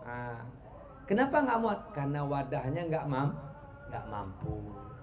Jadi walau Allah mungkin segala, ala kulli syai'in qadir, tidak di luar hukum pikiran itu. Ngerti ya? Jadi puasanya nggak ngerti. Maka siapa yang memandang Allah nanti di surga 330 tahun tercengang. Sepertiga hari. Setelah dilihat juga tak dimengerti. Kenapa? Boleh dalilnya karena agung dan hebat luasnya Allah, maka tak muat pandangan dan pikiran kita memahaminya. Tiap Jumat kita ketemu Allah kalau masuk surga. Jadi karena dijelaskan oleh Nabi tidak, maka jawabannya tidak. Tidak boleh kita lebih pintar daripada apa yang telah disebutkan Nabi. Nggak puas saya Ustaz. Udah sekarang saya mau puasin jamaah. Kenapa Nabi Adam? Kenapa Nabi Muhammad? Kan Allah ala kulli syai'in qadir. Kenapa Allah tidak buat saya Muhammad? Itu mudah sekali jawabannya. Apa jawabannya? Kalau ada yang ngomong itu tangkap bawa mau sakit jiwa aja. Karena memang ada jawaban. Jadi kita harus puas dengan ketidakpahaman, karena itu bukan ilmu. Yang dikatakan ilmu adalah ya'lamu ma min sya'nihi ayyulama. Memahami sesuatu yang pada kedudukannya mungkin dipahami. Memahami sesuatu pada kedudukannya tidak mungkin dipahami, bukan dikatakan bodoh. Jadi jangan penasaran terhadap hal itu, karena itu bukan bodoh. Ngerti ya? Kenapa saya lahir di tanggal lahir? Ya udah begitu. Kenapa begitu? Begitu. Enggak bodoh dikatakan. Berapakah jumlah bintang di langit? Saya nggak tahu. Bodoh kamu? Enggak bodoh, karena nggak mungkin ngerti ya. Makanya tauhid ujungnya ngerti, nggak ngerti. Maka itulah ngerti. Udah. Sambung lagi. Waalaikumsalam warahmatullahi. Rasulullah mengatakan Islam terbagi 73 golongan dan cuma 1 golongan yang benar. Bagaimana dengan 4 mazhab? Apakah digolongkan dalam 1 golongan Ahlus Sunnah wal Jamaah? Yang kedua, itu bolehkah kita mengikuti 4 mazhab tersebut? Terima kasih. Islam kata Rasul pecah 73 kelompok. Alhamdulillah, setelah kita dengar paparan tadi, yang masuk kepada 4 kelompok, yaitu yang ikut tabi'in kepada sahabat. Begitulah jalan mengikuti Rasul. Maka 4 kelompok itulah Ahlus Sunnah wal Jamaah, yang di dalamnya include dengan tauhidnya, fiqihnya, tasawufnya. Bolehkah kita ikut 4 mazhab? Wajib. Karena sekarang kamu pengikut Islam, iya, ikut Nabi Muhammad, ikut. Gimana cara kamu ikut? Tanpa jalur tak bisa. Dia ikut jalur. Saya ikut si Albani. Albani ambil dari siapa? Kalau Albani menjalankan mazhab, berarti tak connect. Tak connect karena stok kontaknya cuma 4. Boleh banyak cabang kabelnya, harus ke 4 itu. Karena selain dari 4 itu, dari mana loncat ilmu ke dia? Karena dia tidak hidup di zaman itu. Baru percaya kita. Kalau seseorang itu menyatakan pengikut salafi dan ia tidak ikut 4 mazhab, baru percaya kalau dia Doraemon. Kenapa demikian Ustaz? Karena dia bisa kembali ke masa lalu. Kita bisa enggak? Enggak. Tapi Doraemon tak pernah ada, maka tak ada. Mesti melalui 4 mazhab. Dari rentetan ulama tadi sampailah ke Pertanyaan satu lagi, mungkin itu yang dimaksud. Bolehkah mengikuti keempat-empatnya? Boleh. Saya punya mobil, satu mereknya Toyota, katakanlah Avanza. Saya punya mobil, satu mereknya Honda, katakanlah Jazz. Saya pernah mobil namanya Suzuki mereknya, katakanlah Futura. Tambah satu lagi apa yang jarang merek, Ford lah kita, Ford Ranger. Saya mau pakai empat mobil itu silakan. Tapi tidak mungkin saya naik 2 mobil dalam sekaligus. Tidak mungkin itu. Dan ketika ada masalah di per mobil saya, ini jawab dengan akal. Karena saya coba kasih jawaban dengan sebenarnya tadi, matanya agak ngambang. Ini udah main akal semua kalau udah begini ngambang. Karena baru ikut trainingnya ya kan. Nah nanti baru udah. Jadi kalau ada masalah di per mobil saya beli super part di Penayung. Tapi nggak boleh pakai Ford ke Toyota. Super part Ford pakai di Toyota. Super part Toyota pakai ke Suzuki. Kalau saya lakukan begitu, semua mobil saya jadi butut. Loak semua, ngerti ya? Nah, begitulah supaya ibadat kita tidak loak, silahkan. Ikut 4 mazhab tapi per satu. Kalau kita ngerti. Beli kitab Fiqh Islam wa Adilatuh karangan Syekh Wahbah Zuhaili, ada mazhab 4. Belajar tentang salat komplit 4 mazhab. Jadi kita mau keren. Subuh Syafi'iyah, Zuhur Malikiyah, Asar Hambaliyah, Maghrib Hanafiyah. Udah. Tapi jangan amalkan itu di depan orang ramai. Saya Amerika, British, Eropa. Jalan sebelah kanan 10 lari mobil. Itu digiling sama truk kita. Karena beda hukum. Ngerti ya? Ngerti ya? Beda hukum Aceh ini Syafi'iyah. Begitu juga kita baca di Bajuri. Boleh azan dengan bahasa Aceh. Jangan diamalkan. Khuzil af, ambil memaafkan, wa'mur bir'auf. Seru dengan kebiasaan daerah. Jangan dilawan. Kecuali menentang agama. Sekarang tadi suara azan. Saya minta ke situ bahlun azan juga. Oh, dan nunggu jima. Je. Mulailah saya azan. Boleh azan dengan bahasa bukan Arab. Allah Maha Raya. Ya kan? Mula orang suka damai dengar. Bukan. Ya? Pas lun kebit-kebit, lun saksi Nabi Muhammad adalah utusan Allah. Udah penuh situ orang suka damai. Karena melawan kultur. Jadi boleh 4 mazhab, jangan diamalkan di khala ya sendiri. Ngerti ya? Sendiri. Bahkan tampil saja tak boleh karena jadi umpatan. Gung. Sepo saya karu uthai. La motor je na saya tabo.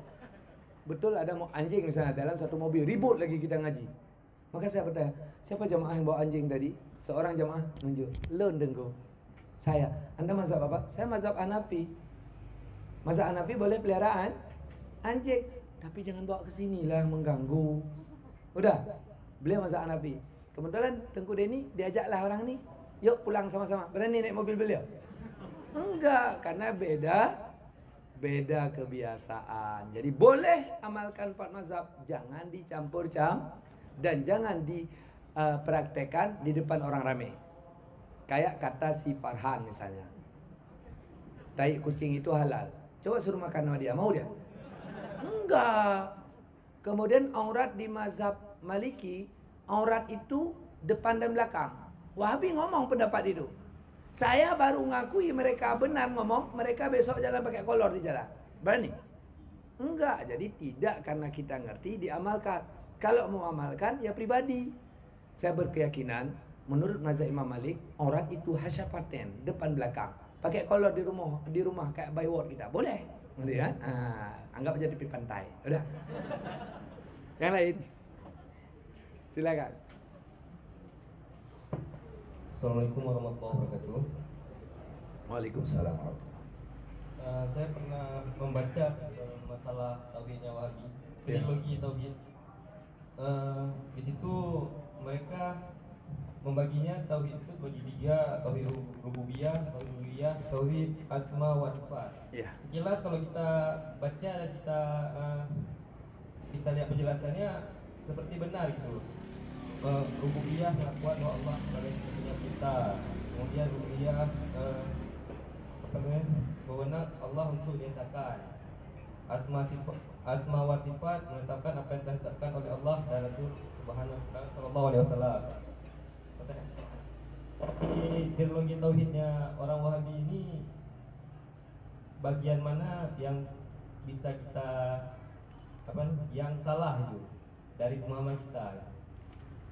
Dan sekian, terima kasih. Ada tauhid rububiyah, uluhiyah, asma sifat, dinamakan teologi trilogi tauhid. Teologi tauhid berarti trilogi, mereka 3 akidah tauhid. Kalau kita lihat nggak ada yang salahnya tentang asma sifat, benar. Rububiyah, ibadat itu cuma untuk Allah. Uluhiyah, cuma Allah yang diesakan. Di mana salah mereka? Enggak salah. Kita mau cari I'tiqad 50, coba cari ada enggak hadis Nabi akidah yang benar itu I'tiqad 50? Enggak ada. Enggak ada bahkan. Maka di mana salah mereka? Salah di mereka di uluhiyah. Mereka menyatakan bahwa Kristen, Yahudi, Hindu, Buddha sudah benar dari uluhiyah. Karena mereka menyembah patung cuma sebagai sebab, tapi hakikat Tuhan tetap Allah. Di kita itu murtad, maka tidak dibenarkan. Tapi itu daging kambing, Ustaz. Benar. Tapi di daging kambing campur tai ayam, maka daging kambingnya najis semua. Begitu kejadiannya. Jadi tidak gara-gara itu daging kambing masuk tai ayam ke dalam maka masih daging kambing. Tidak, daging kambing, tai ayam masuk di sana salahnya. Rububiyah, beribadat cuma untuk Allah, boleh. Tapi jangan mengkafirkan orang yang beribadah, misalnya seperti kita. Sudah dikerjakan oleh salafus salih bahwa mereka mendatangi kubur. Lalu mereka katakan, yang datang ke kuburan dan berdoa ke kubur musyrik. Mudah-mudah memurtadkan orang lain. Masih juga kita anggap mereka itu benar. Namun di uluhiyah mereka menyatakan, silahkan nanti boleh pesan aja di Tengku Reza yang mau, atau pulang ke rumah masing-masing, ambil buku yang dibawa pulang oleh jamaah haji, 1 kotak 4, 1 darinya Tauhid Mazhab 4, dibuat oleh Arab Saudi, 1,000,000% penipuan. Dengan klaim mereka di situ bahwa kata Imam Syafi'i, siapa yang tidak mengakui Allah berada di langit, maka kafirlah ia. Lalu di buku itu dibagi oleh Arab Saudi, sesungguhnya Allah punya pendengaran, maka jelaslah Allah punya caping kuping. Caping. Sesungguhnya Allah Maha melihat, maka jelaslah Allah punya bola mata dibuat. Maka man mujasamahkan Allah Ta'ala itu klaim dunia murtad. Dikarenakan teori itu membawai kepada kemurtadan, maka para ulama mencegah kita masuk ke situ. Karena bisa-bisa salah paham. Kalau kita sudah paham, baca untuk perbandingan, nol masalah. Ini kadang-kadang kita ditanya oleh anak kita, Mama, kok adik bisa ada? Dulu kan ayah kamu naik ke saya, lalu gendutlah perut saya. Suatu hari keluarlah kamu. Itu nggak boleh ngomong sama anak-anak, karena bisa kebingungan. Kita dalam belum paham tauhid, baca buku itu bisa salah paham. Dan itu memang dijadikan sebagai makanan instan untuk masyarakat, bahwa jelaslah Allah punya lengan tangan. Untuk kejelasan, boleh buka Quran ayat 6 surat Ali Imran. Buka di Android, buka di HP.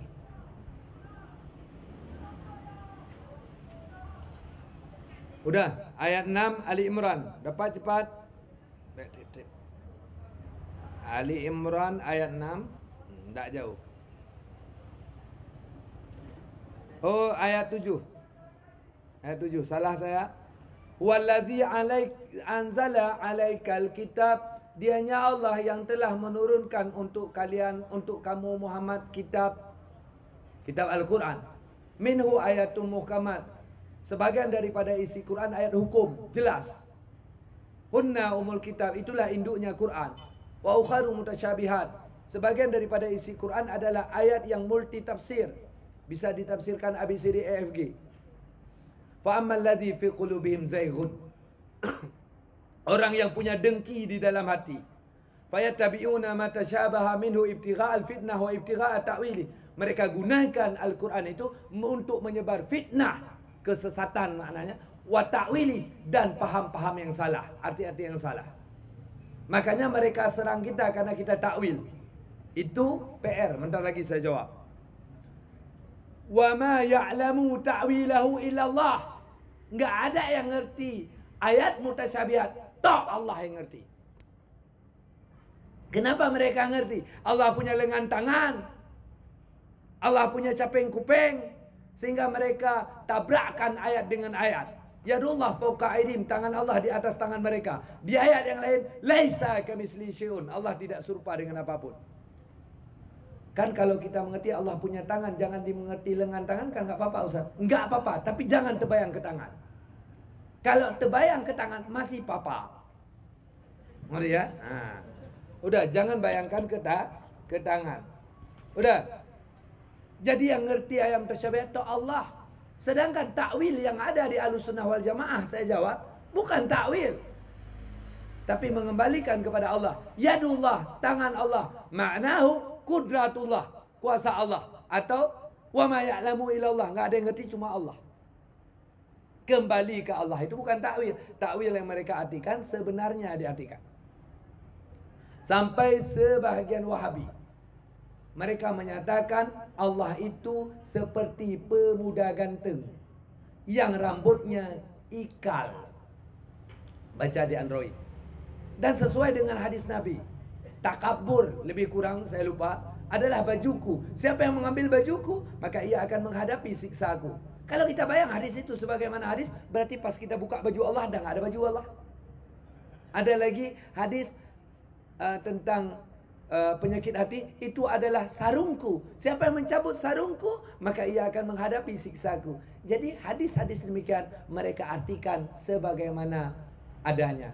Jadi Allah punya sarung. Kutiupkan ruhku kepada Adam. Jadi mereka memahami Allah. Iza arada syai'an ayakun alaikum fayakun. Apabila Allah mau sesuatu, maka Allah seperti Harry Potter, bin salabin, kum fayakun. Tidak, itu adalah bahasa kiasan. Kenapa harus dikias? Karena supaya jangan bertubruk ayat dengan ayat. Ayat dengan ayat tidak pernah paradok. Kita saja yang memparadokkannya. Udah. Warasikhuna fil ilmi yaqulu amanna bi kullum min indi rabbina. Itu rasikh.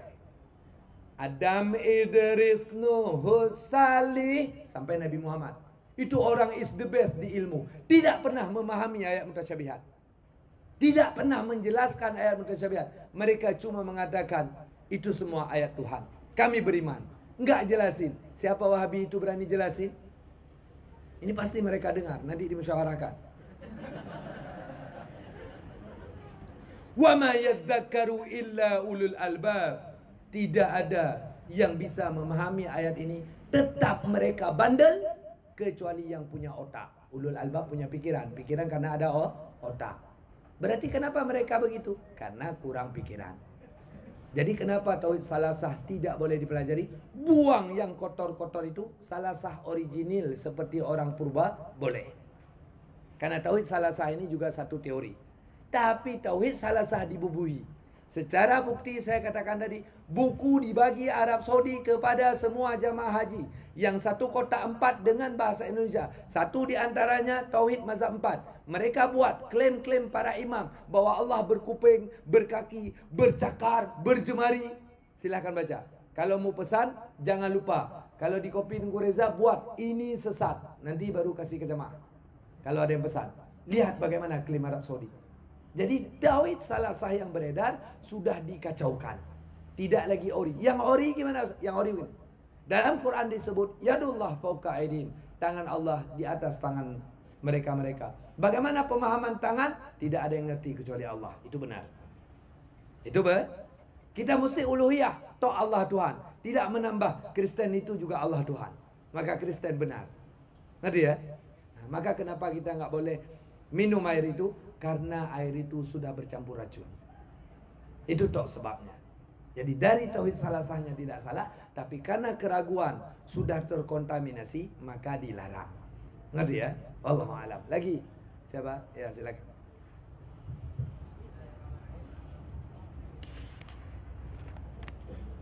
Atau sabar dulu, saya jawab ini dulu, bentar lagi dapat jatah. Udah, kita sampai jam 4:30 tutup. Satu, misalnya orang meyakini jika kita kena sihir atau santet, maka dia meyakini yang bisa mengobati hanya orang tukang sihir juga. Pertanyaan, apa dia sudah murtad? Karena sudah sangat lama dia meyakini hal tersebut. Yang bisa mengobati sihir harus memiliki ilmu hitam. Kita yakini bahwa ilmu hitam itu dapat menyembuhkan dan sebagainya. Sebut di kitab, kalau di Aceh beredar Tufatul Gharibin. Kemudian kitab Minhajul Istiqamah. Kemudian di kitab Fiqh mazhab Imam Syafi'i dan mazhab lain di akhir, di bab murtad. Kita meyakini sihir itu dan tidak menganggap itu kekafiran, itu murtad. Karena sihir itu adalah murtad. Namun kalau kita yakini itu murtad, itu dosa, itu bukan, kita tetap datang. Itu status kita dosa. Kita tahu itu bantuan syaitan, tapi kita datang karena kita butuh bantuan, maka itu dosa. Tapi kalau keyakinannya mereka memang punya kekuatan, itu murtad. Obatnya masuk Islam. Mamak saya begitu, Ustaz, ajak mamak masuk Islam balik. Kalau mamak nggak yakin, mamak pakai Android, buka kitab-kitab fiqh kita di sini, lalu kasih nampak sama mama. Atau beli kitab-kitab fiqh translate, kasih nampak. Salah satu sebab murtad melakukan amal sihir. Termasuk kita adik-adik ada yang murtad, masuk Islam balik. Dengan intikad masuk Islam, lalu baca syahadat di mulut. Gimana Ustaz berani bilang begitu? Saya pernah Ustaz ikut silat kemasukan ila hadratin Nabi Mustafa Rasulullah sallallahu alaihi wasallam. Akhirnya khususan ila ruhi Syekh Abdul Qadir Jalani. Udah ngilap. Itu murtad. Tak ada masuk roh dalam roh. Kalau bisa masuk roh dalam roh, tadi saya request jamaah, kita pakai siapa hari ini pelajaran tauhid? Sana bilang Imam Bukhari, sana Imam Muslim, di sini langsung Abu Hasan Al-Asy'ari. Kita ambil Imam Bukhari dulu. Imam Bukhari lagi dipakai daerah Berawi. Jadi kita ambil yang lain aja, ya kan? Nggak ada gitu. Kalau ada hadis yang kacau, ini kata Wahabi hadis maudhu' Ustaz. Ya, sebentar ya. Saya Muhammad sallallahu alaihi wasallam yang mana? Nggak ada itu. Makanya lagi kemasukan tengku begini-begini, tuap sekali. InsyaAllah ya, sembuh masuknya. Ya, tuap, aduh. Hilang masuknya. Jadi, itu obat ya. Jadi dunia lain itu si tukul, kemudian ada ngobatin orang nengsih itu, kemudian ada yang ngobat lawan dukun dengan selawat. Itu yang ngobatin sihir, yang diobatin sihir. Itu pemurtadan semua acara itu. Kita sering lihat di sini kan, dia baca selawat untuk ngobatin. Ini penyakit juga. Berarti ini vaksin, itu penyakit. Ngerti ya? Jangan salut kita. Jadi bagaimana obat sihir? Obat sihir cuma patuh Tuhan. InsyaAllah nanti setelah kita training tauhid, keyakinan udah benar, ada orang yang ngomong, lun kebai, jet tes, adik yang tes. InsyaAllah mempan. Ketika tauhid benar, InsyaAllah mempan. Kenapa dia kebal? Karena yang tes juga jin. Bersahabat dengan jin di dia, begitu kedudukan. Maka ketauhidan itu adalah kekuatan bagi kita. Ngerti ya?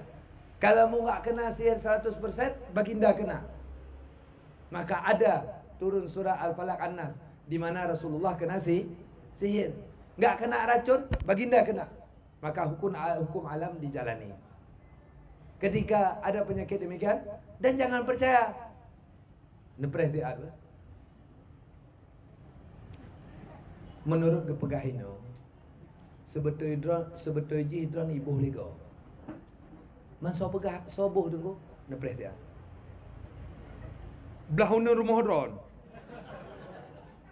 Oh nya adik emak alon nunggu. Mungkin walau adik emak. Dah mulai kita marah sama makcik kan gitu. Nah, itu murtadin Acenes. Walau dia namanya Abu. Ada Abu yang begitu, ada. Tapi dia bukan Abu benaran. Sebenarnya dia adalah Abu. Ya? Itu yang wallahu a'lam. Jadi hati-hati yang begitu-begitu. Udah. Jadi kalau begitu Ustaz, kita disihir, kena jantung, medis tetap harus berobat. Sedangkan pengaruh sihir cuma minta pada Allah. Ada satu resep sihir diajarkan Rasulullah. Kalau mau tidak kena sihir ini akhir zaman, jangan sunyi. Setiap setelah salat baca Al-Fatihah, Al-Ikhlas 1 kali, Al-Falaq 1 kali, An-Nas 1 kali. Dawam seumur hidup. InsyaAllah enggak kena sihir. Ngerti ya? Wallahu alam. Satu lagi. Jika seorang mengambil tarikat sedangkan ia tidak tahu ciri-ciri mursyid yang benar, bagaimana amalan yang dahulu sampai sekarang? Nah, ini sama kita enggak pelajari. Kita kena ambil tarikat di mursyid yang salah. Amalan yang lalu ya diterima, tapi insya-Allah enggak bagus koneksinya.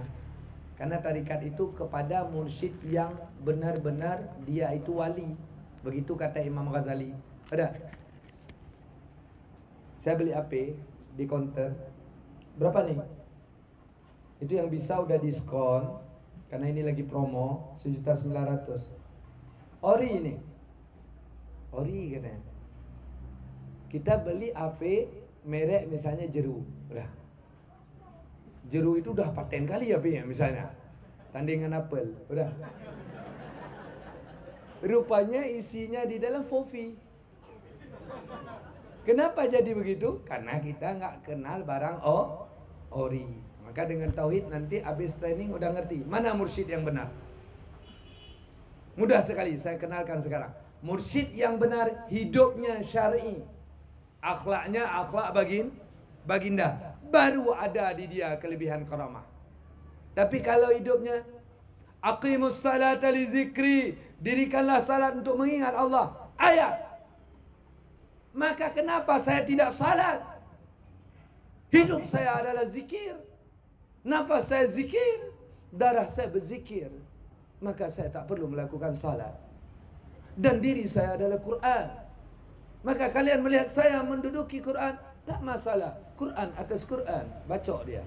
Ngerti ya? Kita pasti ngadu, guru kamu kaji Quran. Kau dia. Nanti lama-lama kita bawa ke rumah. Kita bilang, so jamai benar rumah. Abu, mau rinang dan tiroy nang abu. Anak buku abu kamu anak boleh. Tahu-tahu abu bilang, mari membuat proses anak. Enggak boleh abu haram. Ini adalah anak Allah. Udah boleh bacok lagi gitu. Ngerti ya? Jadi tidak ada wali itu lawan Allah. Ada ustaz wali-wali di TV itu, mereka enggak salat, itu wali majdub. Wali majdub mesti punya karakter gila. Kalau tidak gila dia ngomong sembarangan, wajib tebas secara hukum Islam. Masalah nanti darahnya ngukir Allah, habis itu. Al-Halat, gara-gara diketok pintu, Assalamualaikum. Siapa di dalam? Allah. Assalamualaikum. Siapa di dalam? Ana. Siapa anda? Ana Allah. Saya Allah. Dipenggal. Setelah dipenggal, wajib itu orang murtad. Mambaddala dinahu qata'u nukih. Yang balik agama bunuh dia. Setelah ditobati 2 kali, kali ketiga tetap bunuh. Hukum Islam. Lalu setelah dipenggal, ngukir darahnya. Allah, Allah, Allah. Wah, wali dibunuh. Syariat tetap nggak kenal wali. Kemudian para masyarakat menyalahkan hakim yang menebas al-halal, bukan al-gojonya hakimnya. Kata beliau, salahkah saya? Beliau ambil pena. Ini kotak tinta, beliau celup. Beliau buat begini.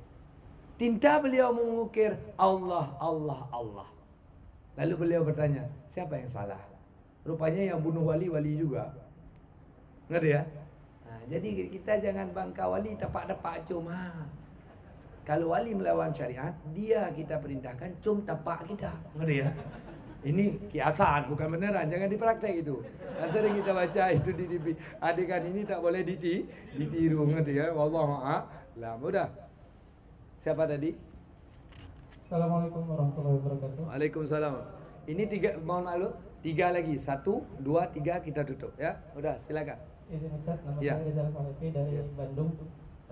ada beberapa poin yang mau saya tanyakan. Yang pertama adalah ada salah seorang jemaah konsultasi ke saya tentang masalah sedekah. Jadi beliau menitipkan sedekah, tujuannya untuk wakaf pembangunan, bukan sedekah. Jadi dia niatkan untuk wakaf pembangunan tiang masjid sebanyak 40 tiang di salah satu tempat di kota Jawa Barat. Tapi dia menitipkannya kepada salah seorang jemaah yang pada saat itu hamba Allah ini dia orangnya nggak mampu, punya anak, punya tanggungan, tapi udah nggak makan selama 2 hari. Nah, uangnya itu kurang lebih sekitar 5 jutaan. Lalu karena dalam keadaan terpaksa, si yang dititipkan ini bertanya kepada saya bagaimana hukumnya, karena uangnya terlanjur dia pakai karena anaknya lapar, dirinya juga lapar. Tapi sebelumnya dia sudah cerita kepada si pemilik uang ini untuk minta izin uangnya dipakai ke dia dulu boleh atau enggak. Tapi si pemberi uang ini tidak mengizinkan, dan dia lebih mementingkan untuk pembangunan infrastruktur, pembangunan masjid. Itu hukumnya apa, Ustaz? Yang pertama. Lalu yang kedua mengenai yang baru-baru ini fenomenal, yaitu tentang sebuah film yang diproduksi oleh salah satu oknum, ya, kita sama-sama tahu, yang berjudul My Flag, ya. Di situ ada adegan di mana cadar dilecehkan, ya. Sebagaimana kita sama-sama ketahui bahwasanya cadar itu juga adalah bagian daripada sunnah para istrinya Nabi Shallallahu Alaihi Wasallam. Nah, ini bagaimana cara kita menyikapi orang-orang yang telah melecehkan sunnah-sunnah Rasulullah SAW di negeri kita ini. Sementara kita sama-sama ketahui di negeri kita kebanyakan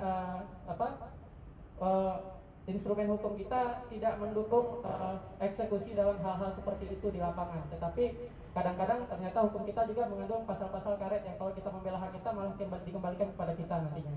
Itu yang kita khawatirkan. Jadi bagaimana sikap kita ketika ada orang yang menghina Rasulullah, menghina Allah, menghina Al-Quran, menghinakan Islam, reaksi kita selaku warga negara di negara yang berhukum itu seperti apa? Itu yang kedua. Dan yang terakhir, Ustaz, yang ingin saya tanyakan adalah tentang bagaimana seandainya jika kita dihadapkan gitu ya pada salah seorang yang dia oknum liberal, ya, dia oknum liberal, dia pintar memainkan retorika dan dia lebih memahami Al-Quran dan hadis, lebih hafal dan lebih fasih gitu ya. Sementara kita secara keilmuan masih jauh di bawah dia, tapi kita tahu itu salah, kan? Berlawanan dengan apa-apa yang secara garis besar atau secara umum diajarkan dalam syariat Islam. Itu saja, Ustaz. Assalamualaikum warahmatullahi wabarakatuh. Ketik di pencarian Quran merek luk kaca pembesar, ketik aja kata-kata babi, lalu keluar di situ urimat alaikumud dama walahmal khinzir dan ayat-ayat yang lain, haram atas kalian makan darah dan daging babi. Tapi daging babi itu halal dimakan kalau suasananya darurat. Jadi ketika kita darurat nggak makan, misalnya kayak contoh tadi, maka kita ambil uang yang diamanahkan pada kita atas nama titip. Dasarnya titipan orang nggak boleh pakai, haram. Tapi karena darurat boleh, dengan satu jazam membayarnya. Jadi ini saya ingatkan kepada seluruh jamaah, jangan lagi bersedekah demikian. Sedekah kita, saya ini Ustadz harus di tempat imam. Saya jangan dipakai dananya untuk minum kopi pekerja. Saya jangan dipakai dana saya untuk buat toilet. Kalau kita sedekah ikhlas, Allah yang tempatkan di mana poin uang kita akan berada. Ketahuilah, tanpa toilet imam tidak jadi imam. Tanpa tempat wudhu, salat di jamaah di masjid tak akan terjadi. Ngerti? Jadi sedekah kita itu belum tentu seperti yang kita bayangkan. Mulia itu yang mulia di Allah. Jadi jangan kita yang buat kedudukannya harus mulia di sini dan di sana. Ngerti ya? Jadi begitu yang pertama. Yang kedua tunggu ini. Film melecehkan cadar. Cadar dalam mazhab Imam Syafi'i bagi wanita muda wajib. Pendapat dhaif dalam mazhab Imam Syafi'i, cadar itu sunat, bukan wajib. Kita mau berdiri di pendapat mana? Dua-dua mazhab Imam Syafi'i, silahkan. Tapi melecehkan agama, walau kitab Masailal, itu hukumnya murtad. Kita debat sama seorang abu, nyan kitab kabar, kitab Masailal, diambil dibuang, murtad dia. Maka oknum yang membuat film itu, kita nggak tahu film apa, maka itu adalah sebab murtad. Maka bagaimanakah sikap kita terhadap tindakan pelecehan yang terjadi dalam Islam? Hati-hati. Apabila kita hidup, kalau negeri kita bagus, presidennya Bapak Jokowi yang mulia, ini kita hidup di Republik Mimpi, hukumnya hukum karet misalnya. Ya udah. Jadi bagaimana tindakan kita? Lihat yang paling positif. Sekarang kita yel-yel se-Aceh demo. Di koran aja nggak masuk. Buat apa? Apalagi dipeduli. Maka ingat, untuk mengatur itu dengan kekuasaan, maka salah persepsi kita, ulama nggak boleh jadi pemimpin. Salah. Cara untuk jangka panjang, dukung ulama yang kredibel untuk jadi pemimpin. Nggak mau beliau ajak, minta. Tapi jangan ulama-ulamaan. Kalau ulama-ulamaan, dia lebih bandit dari bandit. Atau yang dia tidak punya kapasitas, pingin dinginkan air satu bak, es sebatang, dia cair. Gula sekilo, mau manisin bubur sebelanga itu, dia tawar. Ya? Jadi yang punya kapasitas dilihat. Jadi yang paling mumpuni mana? Dan salah satu cara terhadap keadaan demikian, kalau kita tidak punya power, obat yang paling mumpuni, jangan peduli. Saya waktu kecil pernah jahat dekat kampung Banyoni itu. Saya bergede di Tumpuk Tengah. Udah, main karet, main kelereng, kalah teman. Itu dekat ngomong apa-apa tuh. Pas dia ada jauh, menang Cok Ijaz sapo pingan talu, Cok Ijaz sapo lebu, marah kawan itu. Dikejar saya sampai ke rumah kadang-kadang. Jadi caranya jangan peduli. Kalau dia ngejek-ngejek, ada kawan yang sampai nampak-nampakin bokong untuk yang kalah supaya marah. Jangan dilihat. Jangan peduli. Mereka buat karikatur Nabi Muhammad, ejek. Omongan tersebut jangan share ke orang lain. Matikan di kita. Jangan ngomong masalah itu. Itu membuat mereka kalah. Tapi dengan kita viralkan Quran bahasa Aceh, kita viralkan, malah lebih mengacaukan. Jadi kalau kita cara yang paling mumpuni, carilah. Masih ada pejabat yang punya hati, maka suruh beliau kasih statement bahwa itu salah. Itu lebih mumpuni daripada kita demo di Simpang 5. Saya sudah lihat beberapa kali demo, koran aja nggak masuk. Pejabat ngomong di mobil, gembel dibilang kita. Pecundang dibilang kita. Nggak diharga, maka cari cara yang paling mumpuni. Ngerti ya? Jadi cara itu dicari. Yang mana yang mumpuni, itu yang digunakan. Itu cara menanggapi pemerintah. Dan satu lagi yaitu doa kita. Aceh pernah gemilang. Aceh gemilang itu semboyan di poster aja, ngerti ya? Udah. Aceh pernah gemilang. Kalau bilang Aceh sekarang gemilang, boleh. Syaratnya harus ke daerah belakang, daerah yang ada pohon pinang. Habis itu kalau ada pelepahnya jatuh, ada yang belakang itu gede, itu namanya situ. Ambil potong tempel di muka, baru bilang Aceh gemilang. Cok, titu dipek apa muka dia, baru pegah Aceh gemilang, malu-maluin. Dah. Ada ya? Apa Dengku Deni lagi? Kita baca hadis. Hadis tentang hafid Quran. Jangan sakiti keluargaku. Siapa keluarga Allah ya Rasul? Hafidhul Quran. Hafidhul Quran ketika bangkit di mahsyar, mereka bisa mengajak orang lain untuk masuk surga, yaitu orang yang dia cintai. Hebat kali Ustaz. Hebat. Hafid Quran yang beramal dengan Al-Quran. Ketik lagi, keburukan hafid Quran. Di akhir zaman yang memurtadkan manusia, yang menyesatkan manusia, para hafid. Jadi ada hafid putih, ada hafid hitam. Kayak tadi ilmu putih, ilmu hitam. Jadi kalau dia liberal, makanya di dalam Islam tak ada pemahaman begini. Unzur ma qala wa la tanzur liman qala. Lihat apa disampaikan, jangan lihat siapa yang menyampaikan. Itu salah persepsi kita. Sama dengan berakit-akit dahulu, berenang-renang kemudian, bersakit-sakit dahulu, bersenang-senang kemudian. Yang kedua betul. Bersakit-sakit dahulu, bersenang-senang kemudian. Yang pertama salah. Masa berakit-akit dahulu, berenang-renang kemudian? Lebih capek. Ngerti ya? Kemudian i'mal li dunyaka ka'annaka ta'ishu abadan wa i'mal li akhiratika ka'annaka tamutu ghadan. Kerja untuk duniamu seolah-olah kamu hidup 1000 tahun. Kerja untuk akhiratmu seolah-olah kamu mati besok. Kata guru kita SD, kalau untuk dunia sekuat mungkin kerja karena hidup lama. Padahal salah. Untuk dunia jangan terlalu dipikir, masih ada hari esok. Karena nggak mungkin ngumpul kerja berat sama ibadat kuat. Ini kerja 23 jam. Mau ibadat 1 jam letoy kita. Ngerti ya? Nah, jadi ini adalah pemahaman yang salah. Jadi ketika kita melihat mereka-mereka yang pahamannya liberal itu, jangan ambil yang baik dari dia. Jauhi dia. Jangan berteman dengan dia.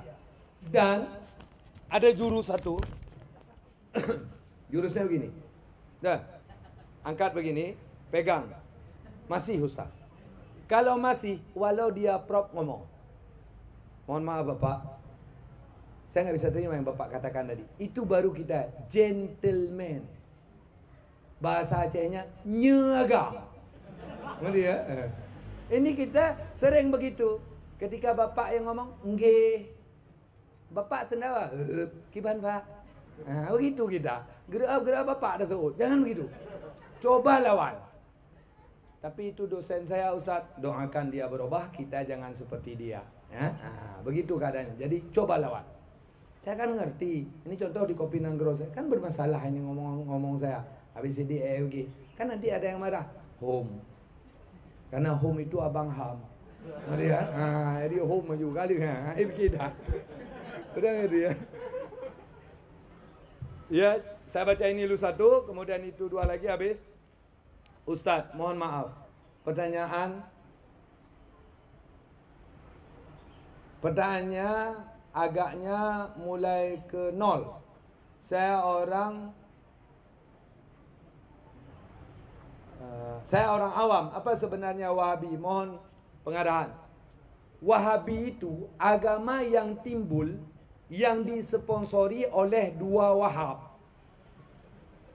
Yang pertama namanya Muhammad bin Abdul Wahab. Kemudian ada satu lagi Muhammad Abdu. Kemudian ada lagi Muhammad bin Abdul Wahab. Karena pengikut dia dinamailah agama Wahabi. Padahal Wahab itu baik. Ayahnya itu Aswaja. Anaknya Muhammad bin Abdul Wahab dikenallah sebagai agama Wahabi. Karena dikenal dia Muhammad bin Abdul Wahab. Baca di Google nanti semua. Ketika dia bertengger sebagai ulama, semua yang ikut Bukhari, Muslim, Nasai, Ibnu Majah, Tirmizi dipenggal di Arab. Dikumpulin hafidh, mufassir, ulama, diletakkan di selingkar Kaabah. Dengan satu peluit dikerjakan. Prip, dipotong leher semua ulama. 30.000 orang. Ayam banyak 30.000. Kenapa? Karena ulama-ulama tersebut tidak mengakui, tidak mendukung kudeta yang dilakukan oleh pemimpin itu. Pemimpin yang mengambil kerajaan Arab Saudi dari rentetan Nabi untuk mereka. Maka ulama semua itu semua dibantai di selingkar Kaabah. Tinggal ketik sekarang pembantaian selingkar Kaabah, ketik aja. Ada 30.000. Dan semua Aswaja di kampung-kampung dicari. Yang hamil dibelah perutnya supaya anaknya tak sempat lahir. Itu pekerjaan Arab sesuai dengan ayat 97 surah At-Taubah, Al-A'rabu asyaddu kufra wa nifaq. Arab itu sepalih-palih kafir dan munafik. Walau kita wajib cinta Arab karena Mekah Madinah, Nabi orang Arab, Quran bahasa Arab, di akhirat kita ngomong bahasa Arab. Tapi kata Allah, Arab itu sepalih-palih kafir. Jahat Arab itu. Jadi, karena dia mau dukung raja, jadilah ia ulama di raja itu. Jadi karena dia jadi ulama, agama negara jadi agama itu. Dikenal agama itu dengan agama Wahabi. Dan sekarang tertulis di UUD Arab Saudi, agama mereka Islam atas jalur Wahabi. Ngerti ya? Ciri mereka gimana Ustaz? Mudah, nggak boleh doa orang meninggal. nggak boleh ikut wali. DSB cari sendiri, nggak boleh maulid, itu ciri juga. Maka Wahabi yang nggak ikut maulid sering-sering ajak tempat makan maulid. Kita nggak usah ikut maulid, makan aja. Insya Allah dengan masuk makan maulid ke mulut dia, insya Allah dia jadi aswaja lama-lama, ya. Nah, gitu kan. Udah silakan. 2 lagi habis ya. Waktu. Waalaikumsalam warahmatullahi wabarakatuh.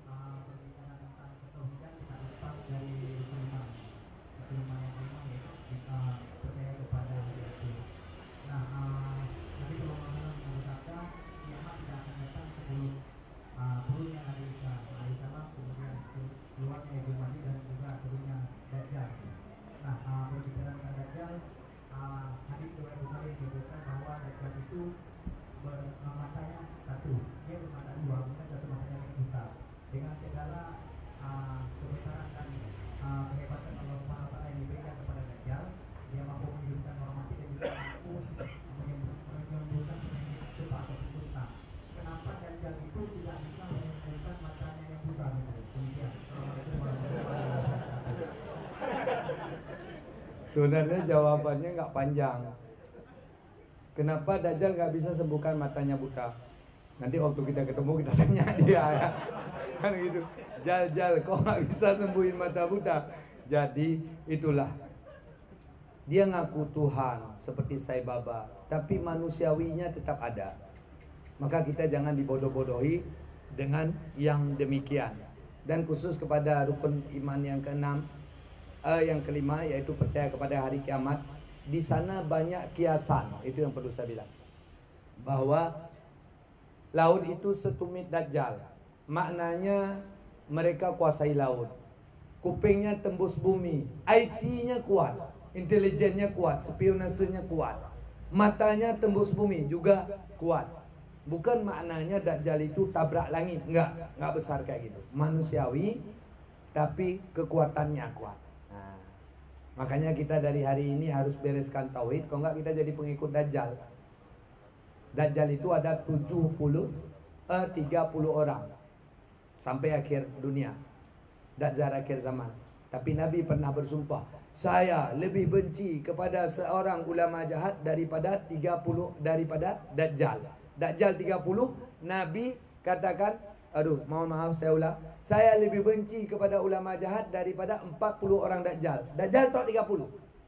Nabi ngomong 40. Begitu bencinya Nabi. Kenapa? Karena ulama-ulama yang jahat akan mengajak rakyat menjadi pengikut Dajjal. Maka hati-hati. Ini akhir zaman. Di akhir zaman ulama banyak yang fasik, kata baginda Muhammad SAW. Jadi sebenarnya yang ngomong tadi, kenapa Dajjal nggak bisa sembuhkan mata sendiri, itu iman kita yang ngomong. Nampak dia itu lemah. Nah, jadi nggak punya kuasa apa-apa. Udah saya baca satu lagi. Habis. Udah. Tengku. HTI itu salah. Katanya salah karena mengkafirkan orang yang tidak mau membai'ah khilafah. Itu maksudnya gimana? Dan cara mematahkan opini mereka, contoh opini mereka syukran Tengku. HTI itu banyak salahnya. Banyak markas HTI di Aceh. Sampai-sampai bisa kita katakan mereka seks bebas. Dan HTI itu mereka itu punya itikad bahwa manusia bisa melakukan bekasan dari kerjanya. Kalau ada bekasan dari kerja kita, dari mana power ini kalau bukan dari Allah? Cuma bajunya cantik. Kemudian siapa yang tidak bai'ah, misalnya pemimpin di dunia hari ini, misal ini saya pemimpin HTI, maka semua harus bai'ah diri kepada saya bahwa Anda adalah pengikut saya. Sebagaimana orang mengikuti Rasulullah. Katanya yang nggak ikut saya ini kafir. Maka kalau kita berakidah demikian, dia kafir. Kalau nggak bai'ah dengan khalifah, kafir. Dia kafir. Nggak ada yang ngomong begitu. Karena hari ini nggak ada lagi khalifah. Dan apabila ada, kita tidak bisa buktikan dia jujur atau salah. Ngerti ya? Udah banyak majelis zikir di Aceh. Katanya mursyid, syekh, rupanya tahu-tahu akhir bandit. Ngerti ya? Saya demi agama sampai detik ini belum nikah. Rupanya 5 istrinya. Itu doa istrinya, sedih istrinya. Udah 5 nggak diakui satu pun, ngerti ya? Nah, yang mana Ustaz? Nanti tahu sendiri, ngerti ya? Udah ngerti ya? Jadi bagaimana cara mematahkan opini publik? Apa dalilnya? Apa dalil? Ini ingat omongan saya satu kata, jangan luput satu kata pun ini ya. Saya ngomong cuma sekitar 10 detik. Nabi Adam tidak alim. Jibril tidak alim. Nabi Muhammad tidak alim kecuali dialimkan Allah. Ngerti ya? Jadi nggak punya mereka ilmu pribadi. Semua hidayah Allah. Jadi kalau kita ngomong menurut saya itu salah. Harus menurut referensi. Jadi mereka bilang wajib bai'ah kepada guru mereka. Apa referensinya? Itu baru dikatakan benar. Ngerti bahasa saya tadi? Nabi Adam gak alim. Allah hidayahi ilmu ke Nabi Adam, maka alimlah Nabi Adam. Allah hidayahi ilmu untuk Nabi Muhammad, maka alimlah Nabi Muhammad. Bukan alim pribadi. Inilah pemahaman ayat. Wa ma yantiqu anil hawa in huwa illa wahyu yuha. Para rasul itu bukan ngomong dengan perut mereka. Apa yang mereka ngomongkan itu dari Allah. Ngerti ya? Nah, jadi adalah ulama kita sekarang, walau lang kitab medeh menurut lun kan menang. Nah, itu ciri orang yang sudah harus ambil rujukan. Ngerti ya? Nah. Udah, satu lagi. Ya, silakan. Habis. Kita tutup nanti di waktu yang lain.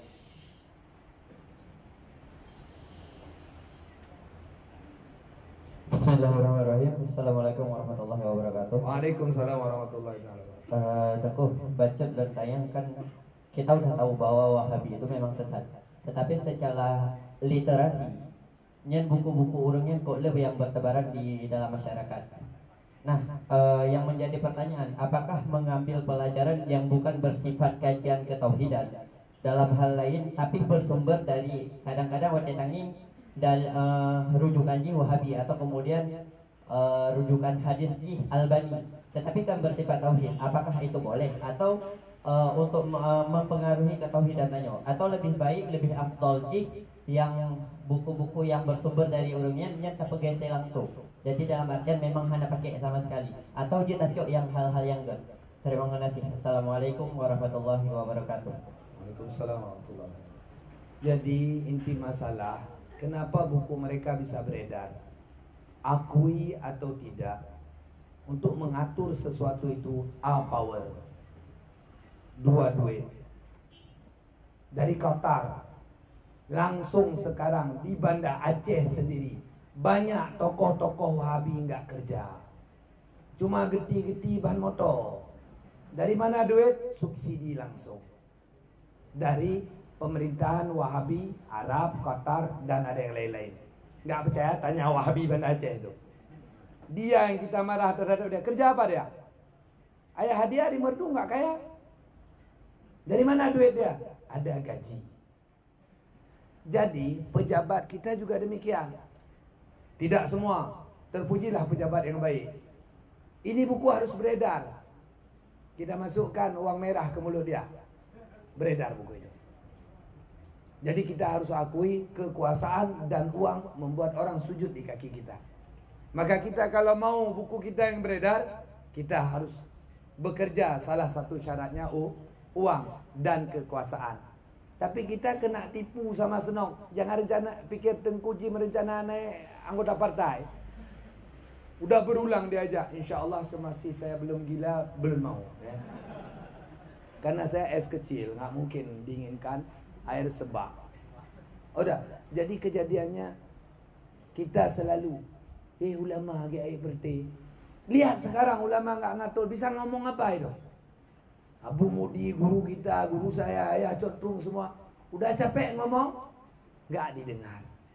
Itu yang terjadi. Maka tidak masalah. Kita cari kuasa demi Islam, cari duit demi Islam. Jadi buku-buku demikian Ustadz dibaca, boleh Ustadz. Kalau nggak bagus, nggak boleh. Jadi Ustadz kan, saya pernah itu di rumah saya sewa ada banyak botol whisky Ustadz. Lalu itu stempelnya nggak saya hapus. Botolnya saya sucikan. Suci Ustaz? Suci.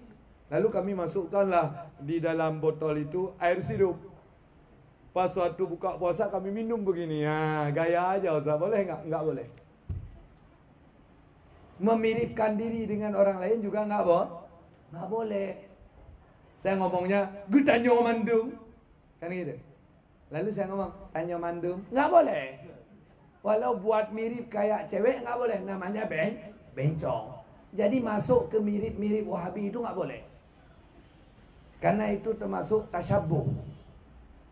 Kita masuk ke siklus dia itu terlarang. Makanya baiknya jangan dibaca. Maka baca di mukaddimah tentang ilmu Sirus Salikin atau Ihya Ulumuddin. Kata Ali bin Abi Thalib, jangan kamu mengambil ilmu kepada ulama yang fasik walau itu benar. Ini guru saya. Kata beliau, rukun sembahyang 13. Tapi beliau tidak benar. Enggak saya anggap ilmu. Beliau bilang rukun salat 13. Enggak saya anggap ilmu. Beliau katakan rukun salat 13. Enggak saya anggap ilmu.